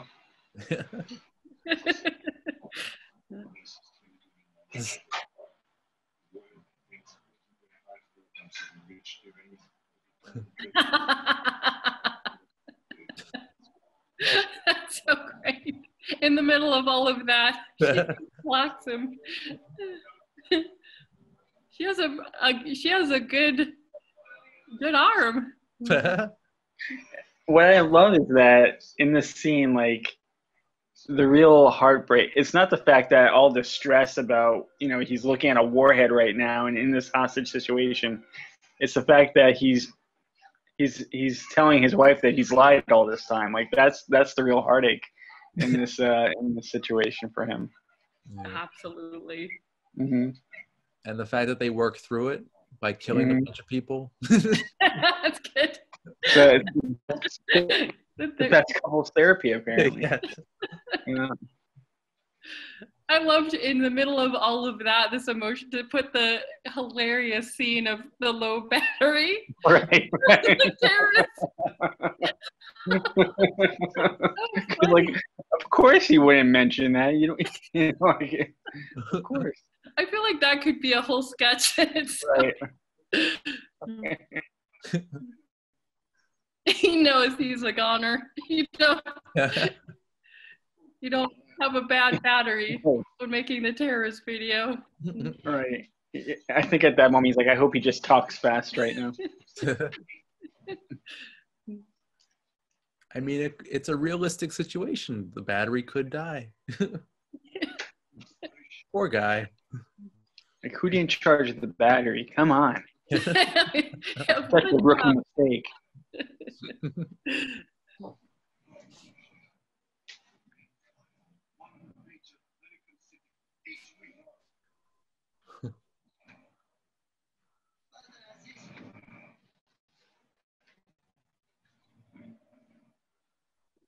I really liked how Arnold can actually do his job, which is fun after him being.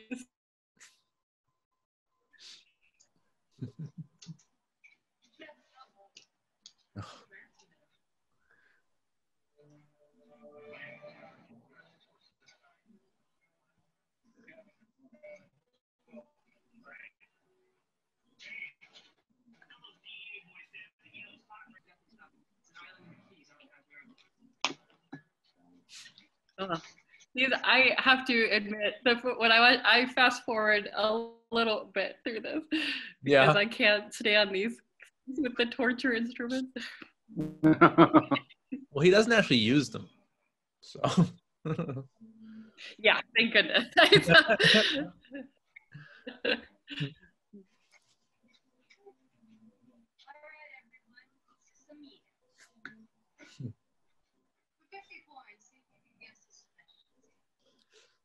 Oof. Oof. God, what a scary looking guy. Yeah. Dude, he was perfectly cast. My goodness.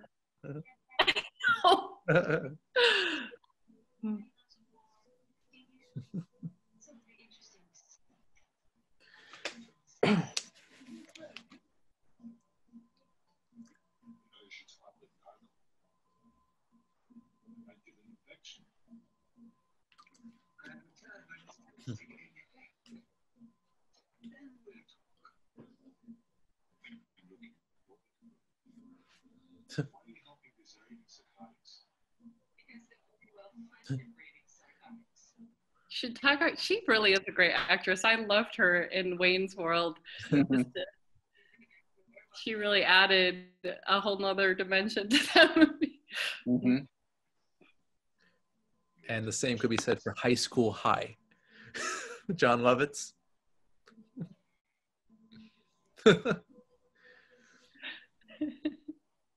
Oh, that's right. That's right.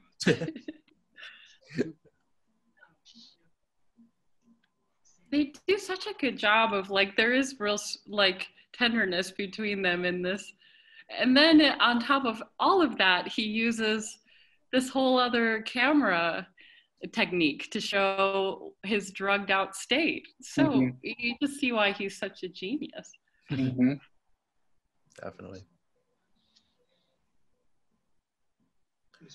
Well, yeah, I hope he does another movie about human beings, because I'm not the biggest Avatar buff. You don't like blue cats? Oy, I mean, they look good. The world looks beautiful, but he does human stories so well. Like, even Titanic was amazing, you know?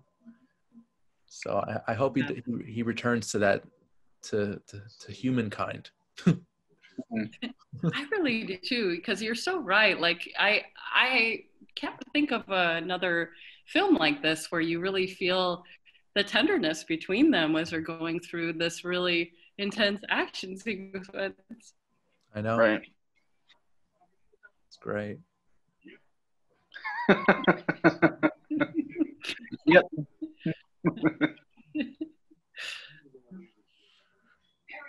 I think it's so great to set up in the beginning that she at some level wants more excitement. You get the sense that she's going to be okay being in these when she's actually in a real situation. Right. It's like she's the wife now and telling her husband to pull it together. Totally. Oh, that's cool. Oh, this is great. Oh, bad.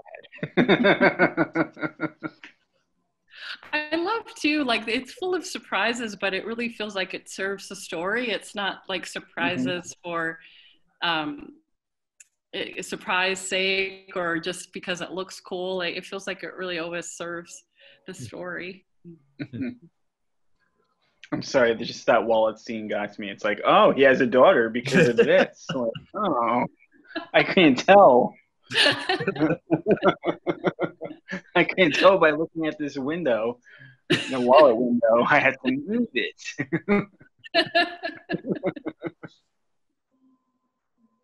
Yep. Oh no!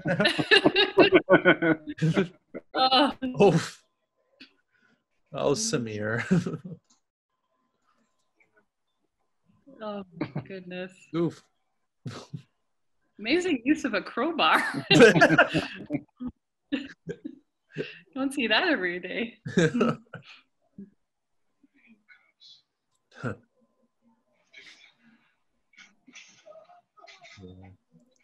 Doing all this while semi-drugged. It's impressive.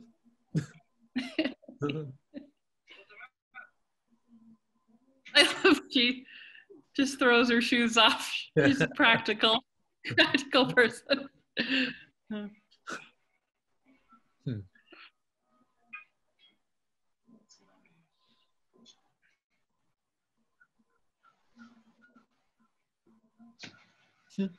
She's just up for it. She's not trying to hide, or she's just like, okay, let's go for it.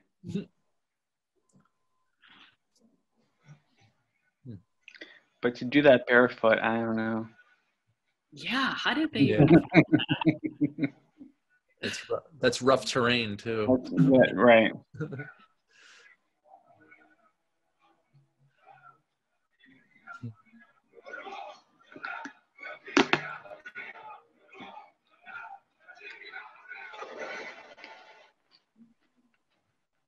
One of my favorite scenes in the whole movie is coming up. Oh, the Uzi. Yeah. Nice.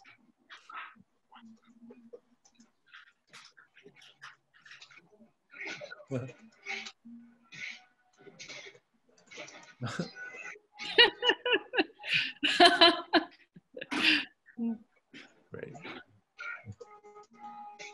She's also masterful in her facial expressions. Yeah. That's what made her so great in all those horror movies in the 80s. Her look, her expression of fear and like, you know, not believing what the hell's going on. She does that perfectly. Yeah. Oh, Yeah. It would be fun to hear. Yeah, she just said something very funny. She said, I married Rambo, which is funny because Cameron wrote the screenplay for Rambo 2, First Blood Part 2. So, yeah. Oh, that's funny. Yeah.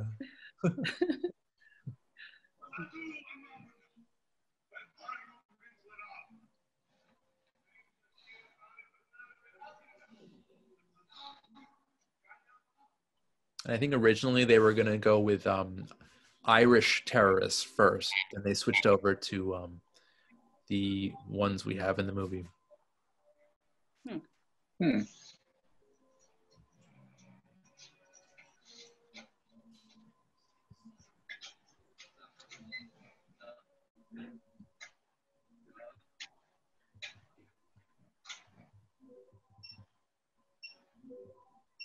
It is one of the scarier ways to overhead is to put it in concrete. That's very clever.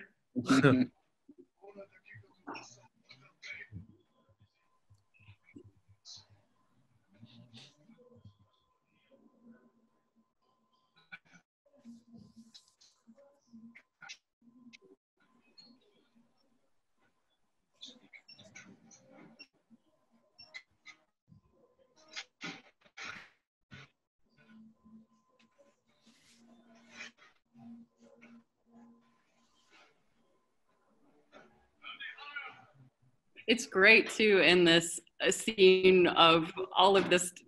You're so right. They take the time to have these scenes between them that like ground you back into the heart of the movie.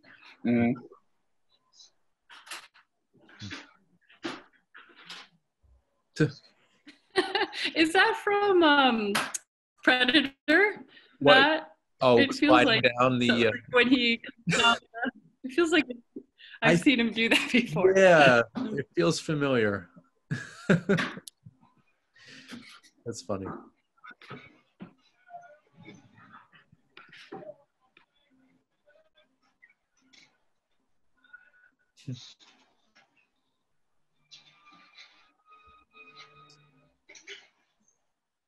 Oh, and there's a deleted scene where they show his how he gets that grenade, because it's sort of a continuity thing. Oh, really? Yeah, there's a deleted scene where he somehow gets the grenade and he actually had it on his belt. So, but they didn't have that scene here in the final version. So it's just like, oh, okay, he's got a grenade here. Okay, it's very random.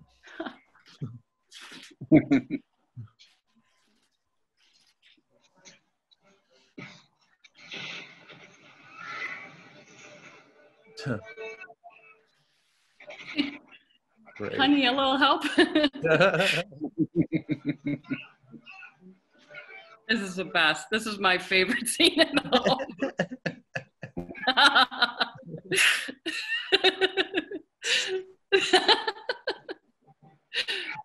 Come up with that and shoot it.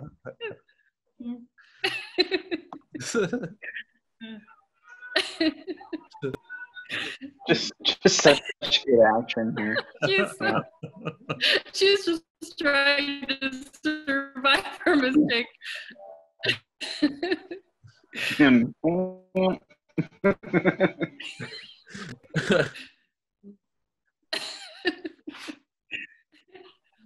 I think it's so great too, because she does these hilarious things, but I never feel like they portray her like she's dumb. And I think that's a great testament to this. Yeah. Like she's just cute and hilarious, but you always feel like she's just very new to being a spy. She's naive and innocent to this world. Yeah. And very lucky.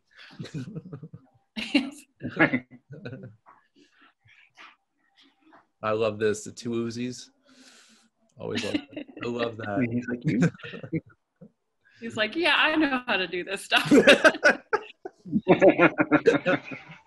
I got you. Yeah. Got your back. Better.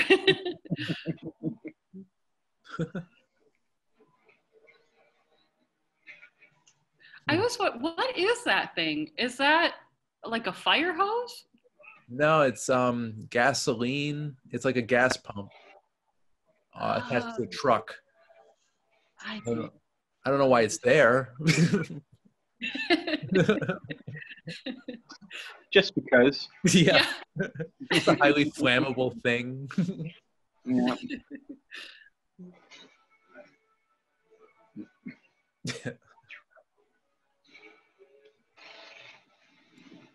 See, I think that's all real. I don't think that's CGI.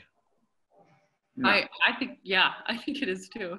Yeah, that's totally. This part, I think, totally for real. This is a CGI bazooka explosion. I think it's all practical. And his shirt is always like perfect. Yeah. Was that done? And happens to be missing a sleeve on one shirt on one side.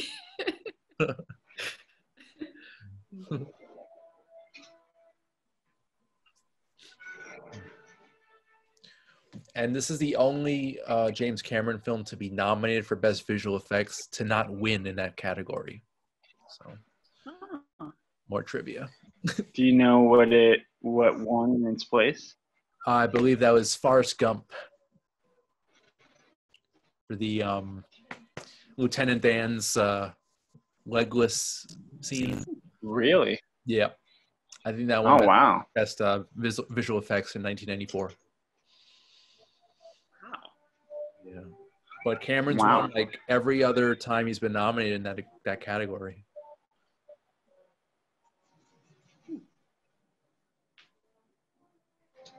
It's a cool shot of him swimming with the fire. Yeah. Mm-hmm. Yeah. Looks good. I think he did that in Predator? No. He swam in Predator, but there was no explosion over the water like that.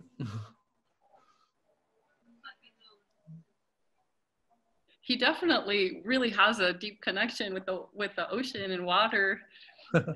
Mm-hmm. Yeah. She made her bleed her own blood.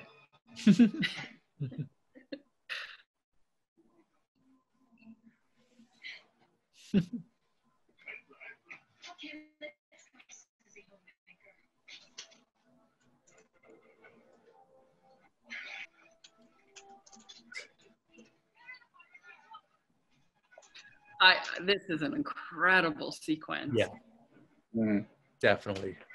Why this didn't win, I have no idea.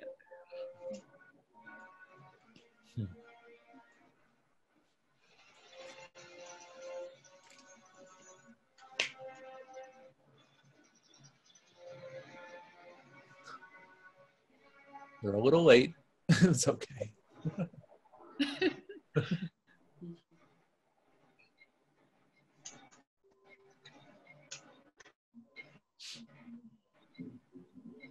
Take care of it, guys. Like, don't worry about it.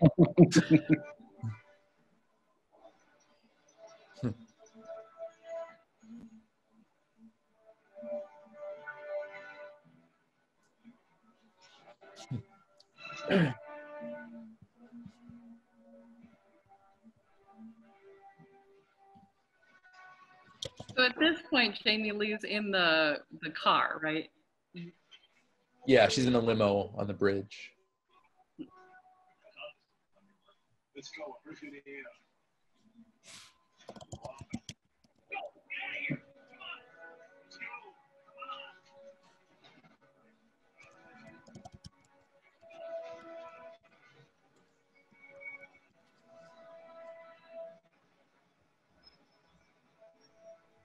The arc of it is so cool because like before when you see helicopters, he's like tracking her, and now he's saving her, and she's now part of everything. Right, now she's just in it. Yeah. Mhm.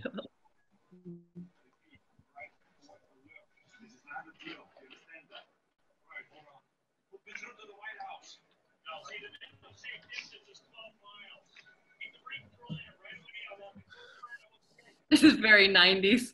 The champagne in the limo. Very classy villain.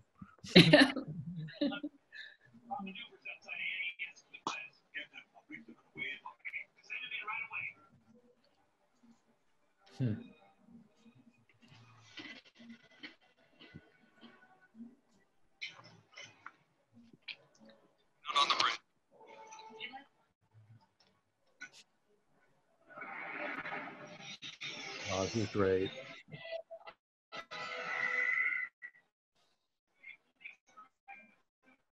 This is one of those scenes when I remember I got a new like sound system. I tested out with this scene. That's so cool. Yeah. Nice. Nice. Wow, what must it have been like to film this? Oh, Right. so cool.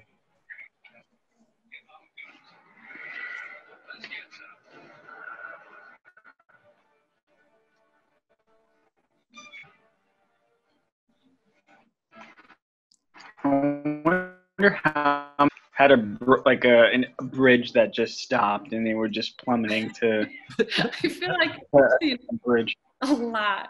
Right. So there's an interesting thing that the production did during, I think, this scene and an upcoming scene with the Harrier on the bridge. The production actually came up with a bumper sticker with the Omega Sector logo and an apology on the back telling motorists that, you know, sorry that we held up filming, but please accept this bumper sticker in lieu of that. So pretty much everyone who was in that area at that time who was driving, they got a bumper sticker from True Lies. So. What a great idea. Yeah, Cool. and it looks pretty cool too if you Google it. Yeah, so it's basically Omega Sector bumper sticker. It's pretty cool.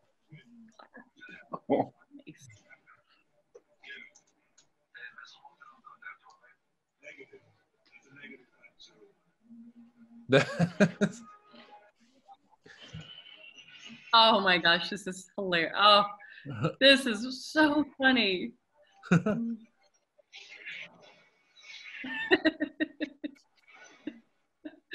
So funny. There's so many moments like this where it's just hysterical. Just jump off already. Just run to the back. Oh, oh no. Again.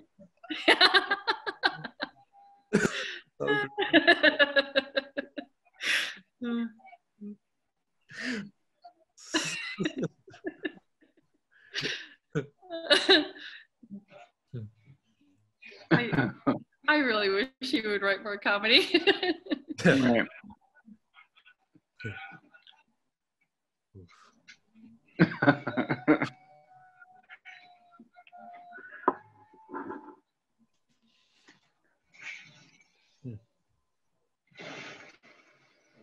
It's great editing too. Yeah.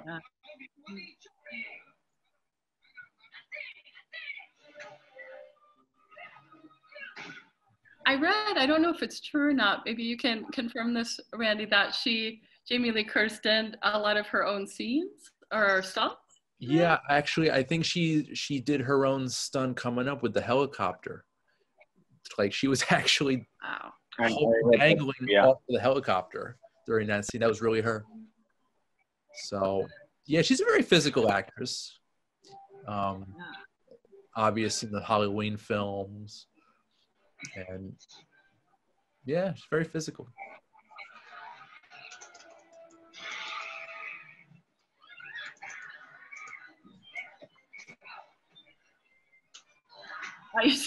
She's definitely getting into this. She's ready to spy.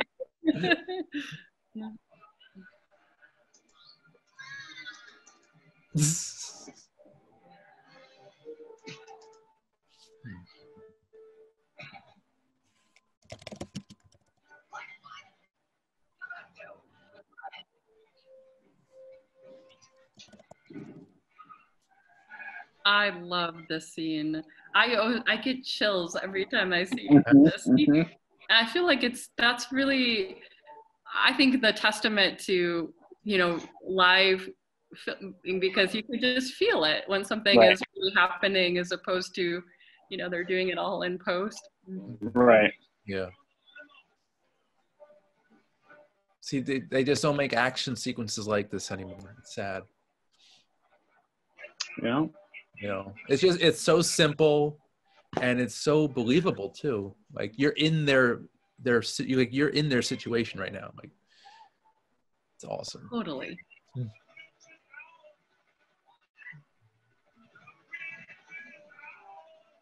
Yeah, I just googled Jamie Lee Curtis stunts, and True Lies was the top result. Wow. Yeah, she did the helicopter stunt on her 35th birthday. How fantastic. Wow. This is so cool. And Brad Fiedel's score is also really great in this moment too. When she finally like grabs onto Arnold, gets very heroic.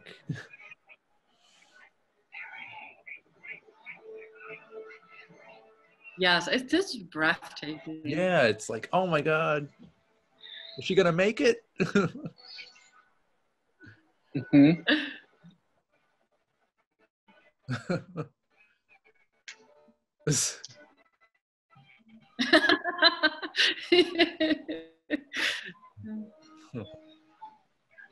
Oh, oh my gosh.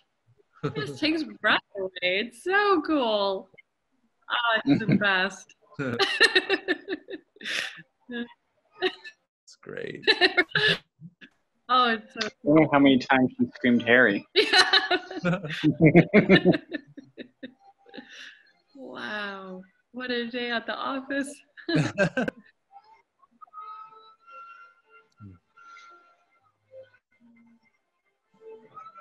It's incredible too that this is not even like the end of the movie. There's a whole nother huge section, but I feel like it goes by really fast. Like, or I don't feel like, oh my gosh, there's more. Yeah. Because there's such amazing scenes. They go by quick. Totally. Yeah, oh my God, coming up with the Harrier in the downtown Miami. Oh my God, it's one of my all-time favorite scenes.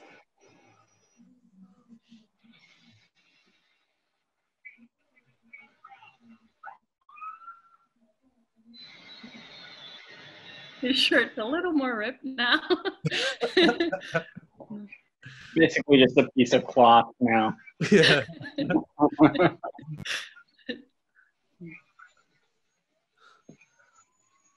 Yeah, the wardrobe department had to really keep track of the shirts or the tattered rag.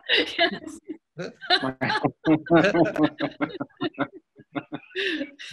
We'll have to keep the ribs symmetrical. Yeah. It's an important job.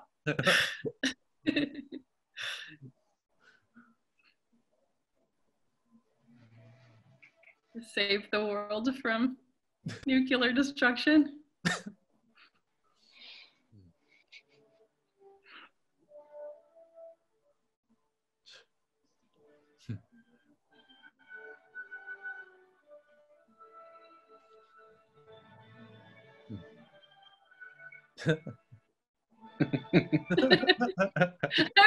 He's like, okay, bye. So weird and out of character.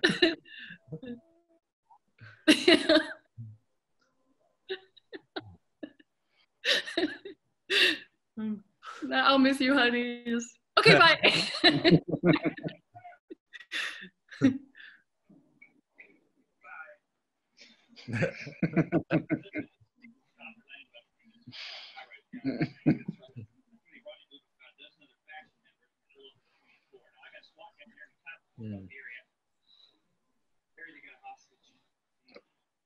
there's just so many scenes where at this point too, where they just again, it's such funny little skits.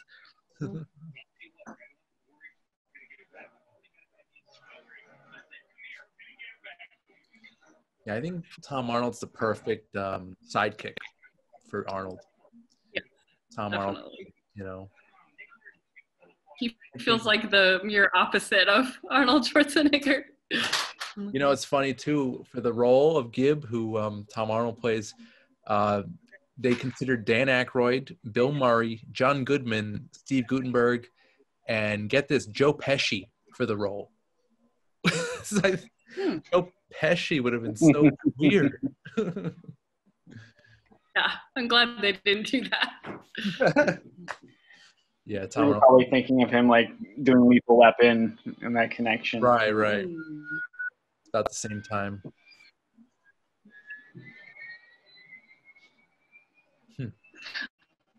I love one. You got to get out of that. You don't know why. He runs over the police car. It's pretty cool with the Harrier jet because it could do a vertical takeoff like that. Like it doesn't need a runway apparently. It just goes straight up. Oh my God. It's pretty cool. Ah.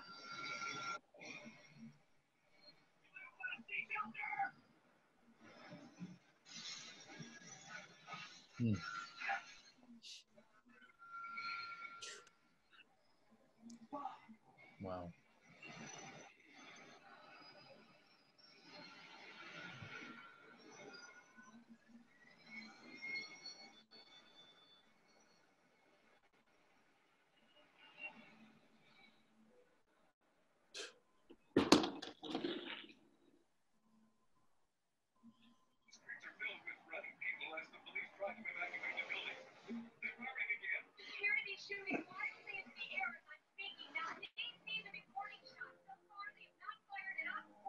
I think it's a good thing that they didn't come out with a sequel right after 9/11.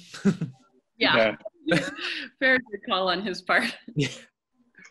Good move.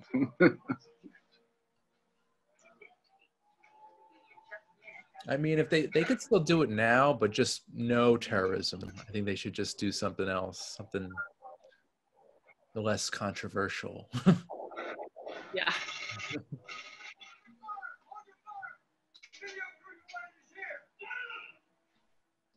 That's such a great little moment where you see the cameraman going in as he's the inside man.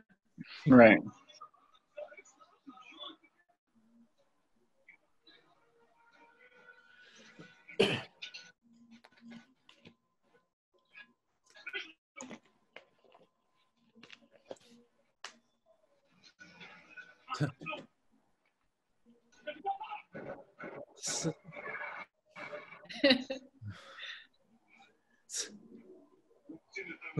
The thing I didn't get is why didn't she just run out sooner? While he was She talking. waited until he saw it, and then she ran out.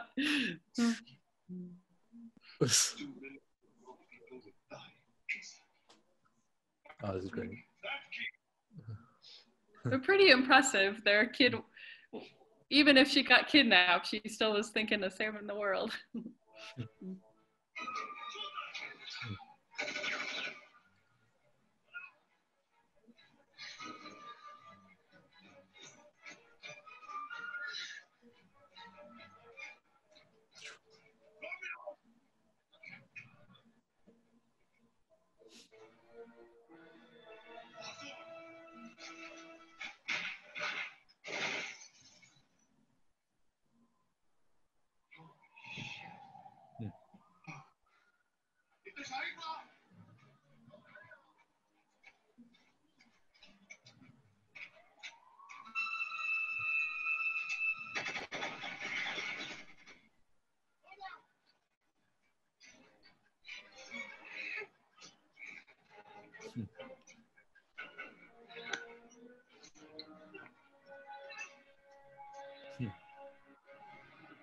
That's cool.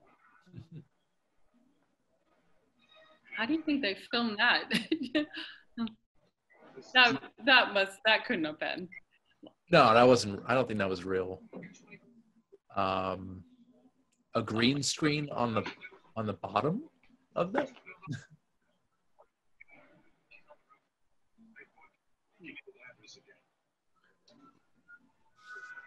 They did like a 360 green screen type of thing for the Harrier jet scenes. Mm. I think that was the first time they ever did that.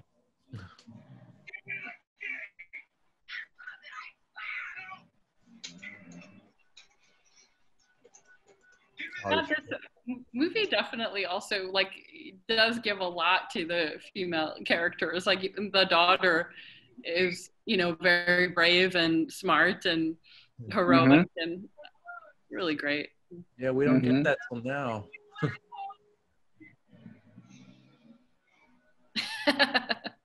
So great. That's really cool. Love it.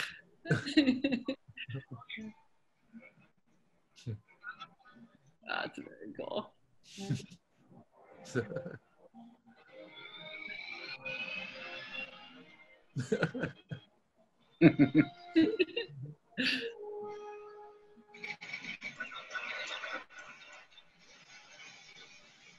Chris, I think you're maybe a few seconds behind us. I think so, yeah. It's fun because I heard the gunfire. I love that. That's really cool. That looks great, yeah.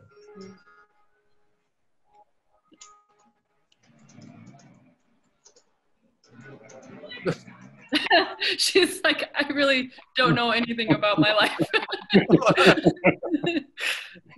There's so much crane left.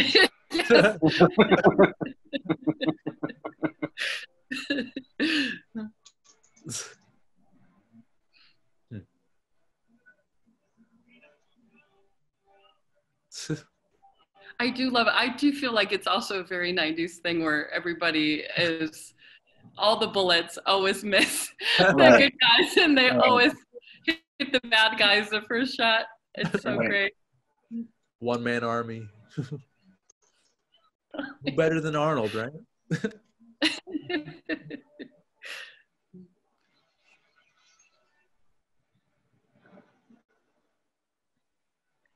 Wow. That's really cool.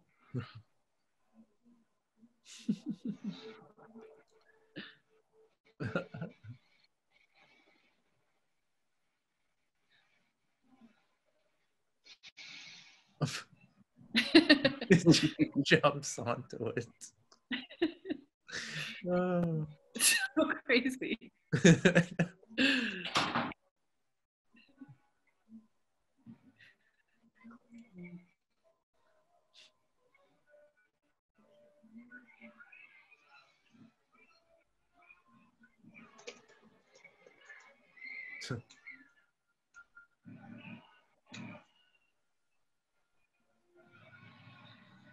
So is it on autopilot now?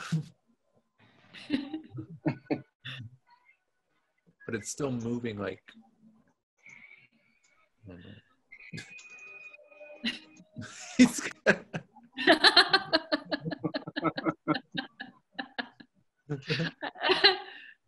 That's so great to put the janitor in the building.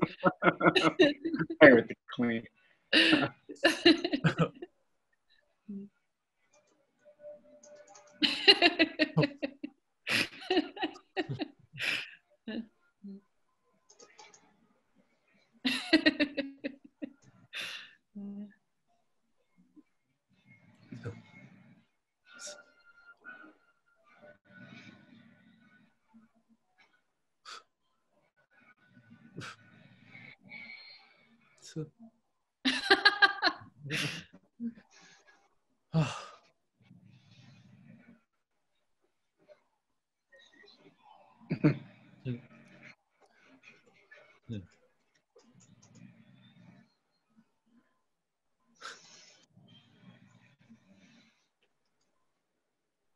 And that little bit of music is actually the logo, the music for the logo of Lightstorm Entertainment.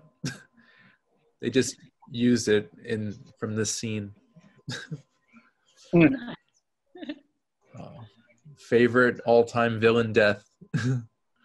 Yes, but definitely.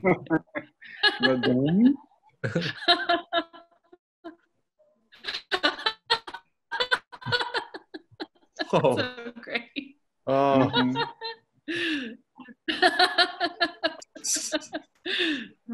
Incredible, amazing. Great.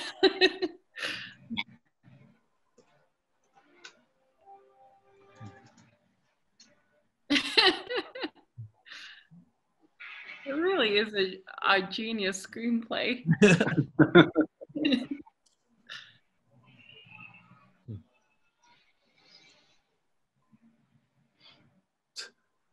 That's just great aim. Right there. It's like shooting pool.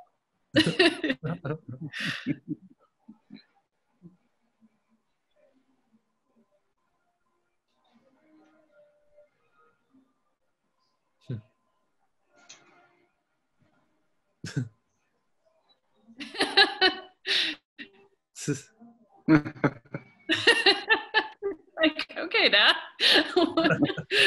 I'll roll with it.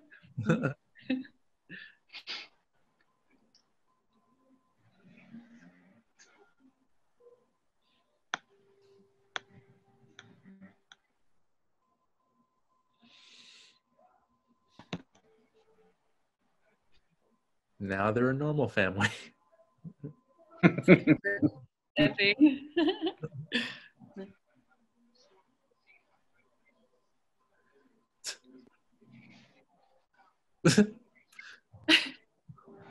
It's such at the end of the day, it is such a sweet movie that, you know, he comes back and he's so much happier with his family. And she's so much happier.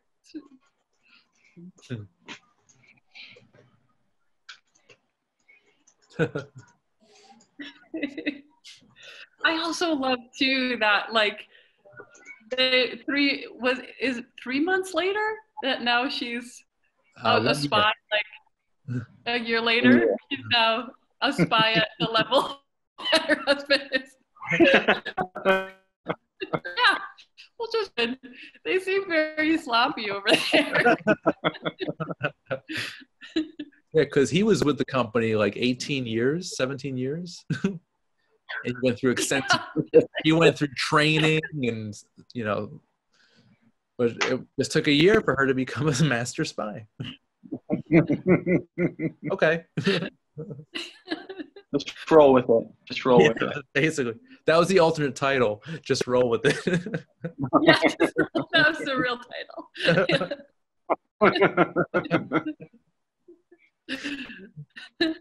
Oh man, that's so brilliant to put Bill back in at the end, and that he's still trying after all of that.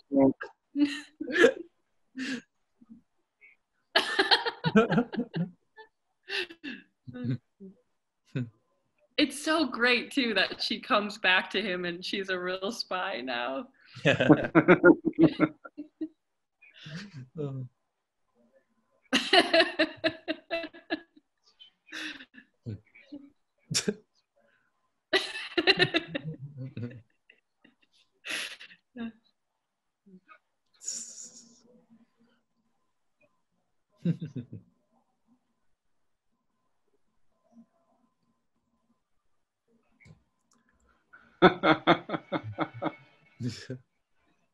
And the bread of the sandwich.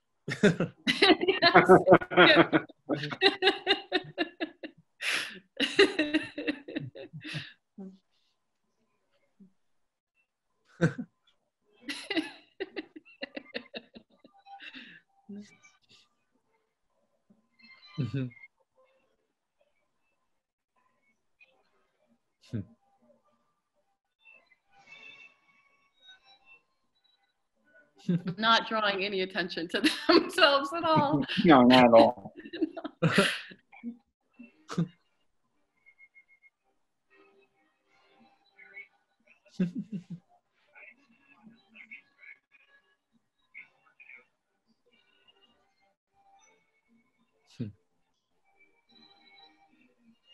Aw, yay!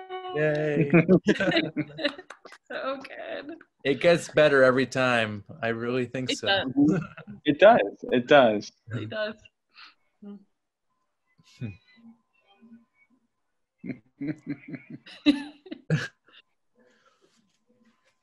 I mean, I'm hoping eventually they'll continue the story. I know you guys probably don't agree with that. Chris, I'm looking at you. I'm okay without a follow-up. I'm okay. There's something to be said about a one and done great movie. And let's put Cameron's skills and technology and love for a spy movie, in another film, in another plot. So Direct that energy elsewhere, but in sort of a same type of movie. Right. No, but like you said, it does get better and better with every watch. Yeah. And I think now with the pandemic, a lot of things aren't to be, but like even just from this would practically be dominated by CGI and, unpractical effects. So to have something that feels so real is kind of nice to be shot in real time. Yeah. We definitely need more movies of this caliber, for sure. Sure, yeah. Hopefully we will in the future. We'll see. Hopefully we'll see. Things are bound to get back normal. Ivy, what was it like revisiting this movie for you? It was just like a pure joyride. It was so fun to watch it with you too, and just really get to appreciate what a incredible film it is, and I do think it's a really wonderful movie to see that emotionally you just feel when, and I find of movies where they mostly do all of these effects in CGI, I end up just feeling tired and bored, and I just want to kind of get those scenes over with. But this, you can really feel like what went into. That is the other thing I love about it, is like what it went into to actually direct all of that and manage that and safety, and just like watching kind of human genius and people at the top of their game in so many different departments. It feels like the thing about CGI is it just feels like it's kind of one department now being celebrated is the CGI, and this, it feels like you watch it and you're like, oh my gosh, like what had to come together for them to be able to do this work safely and have it look so good. I think it's just so much more fun and satisfying. So I reminds will take effect CGI one. Yeah.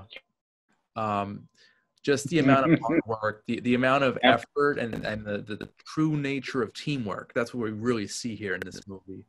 It's like people of all different professions kind of just joining together to just bring so much joy to the masses. It's really a collaboration. Yeah. So it's really, really cool.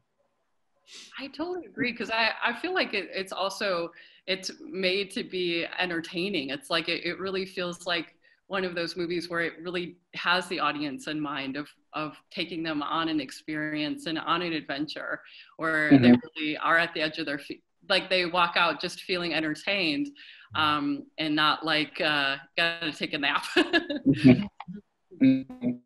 Yeah, this movie definitely doesn't take itself too seriously, so that's good. Oh, no, it's just great to see that blending of genre between action and comedy. I'm also thinking, like, I do see like some elements of like Michael Bay in this, and like I think you can kind of say that about like Bad Boys. Like we just had the recent installment, right? And that kind of is in that vein too, but there's something about this movie that just has a little bit more chemistry, a little bit more heart than those movies. For sure. Totally. Well, guys, I want to thank you so much for tonight. This was really memorable. This is so much fun. This is one of my favorite movies. I'm so glad I got to share it with you guys. So thank you so much. Thank you so much. Thank you, Randy. Thank you, Chris. Have a great night.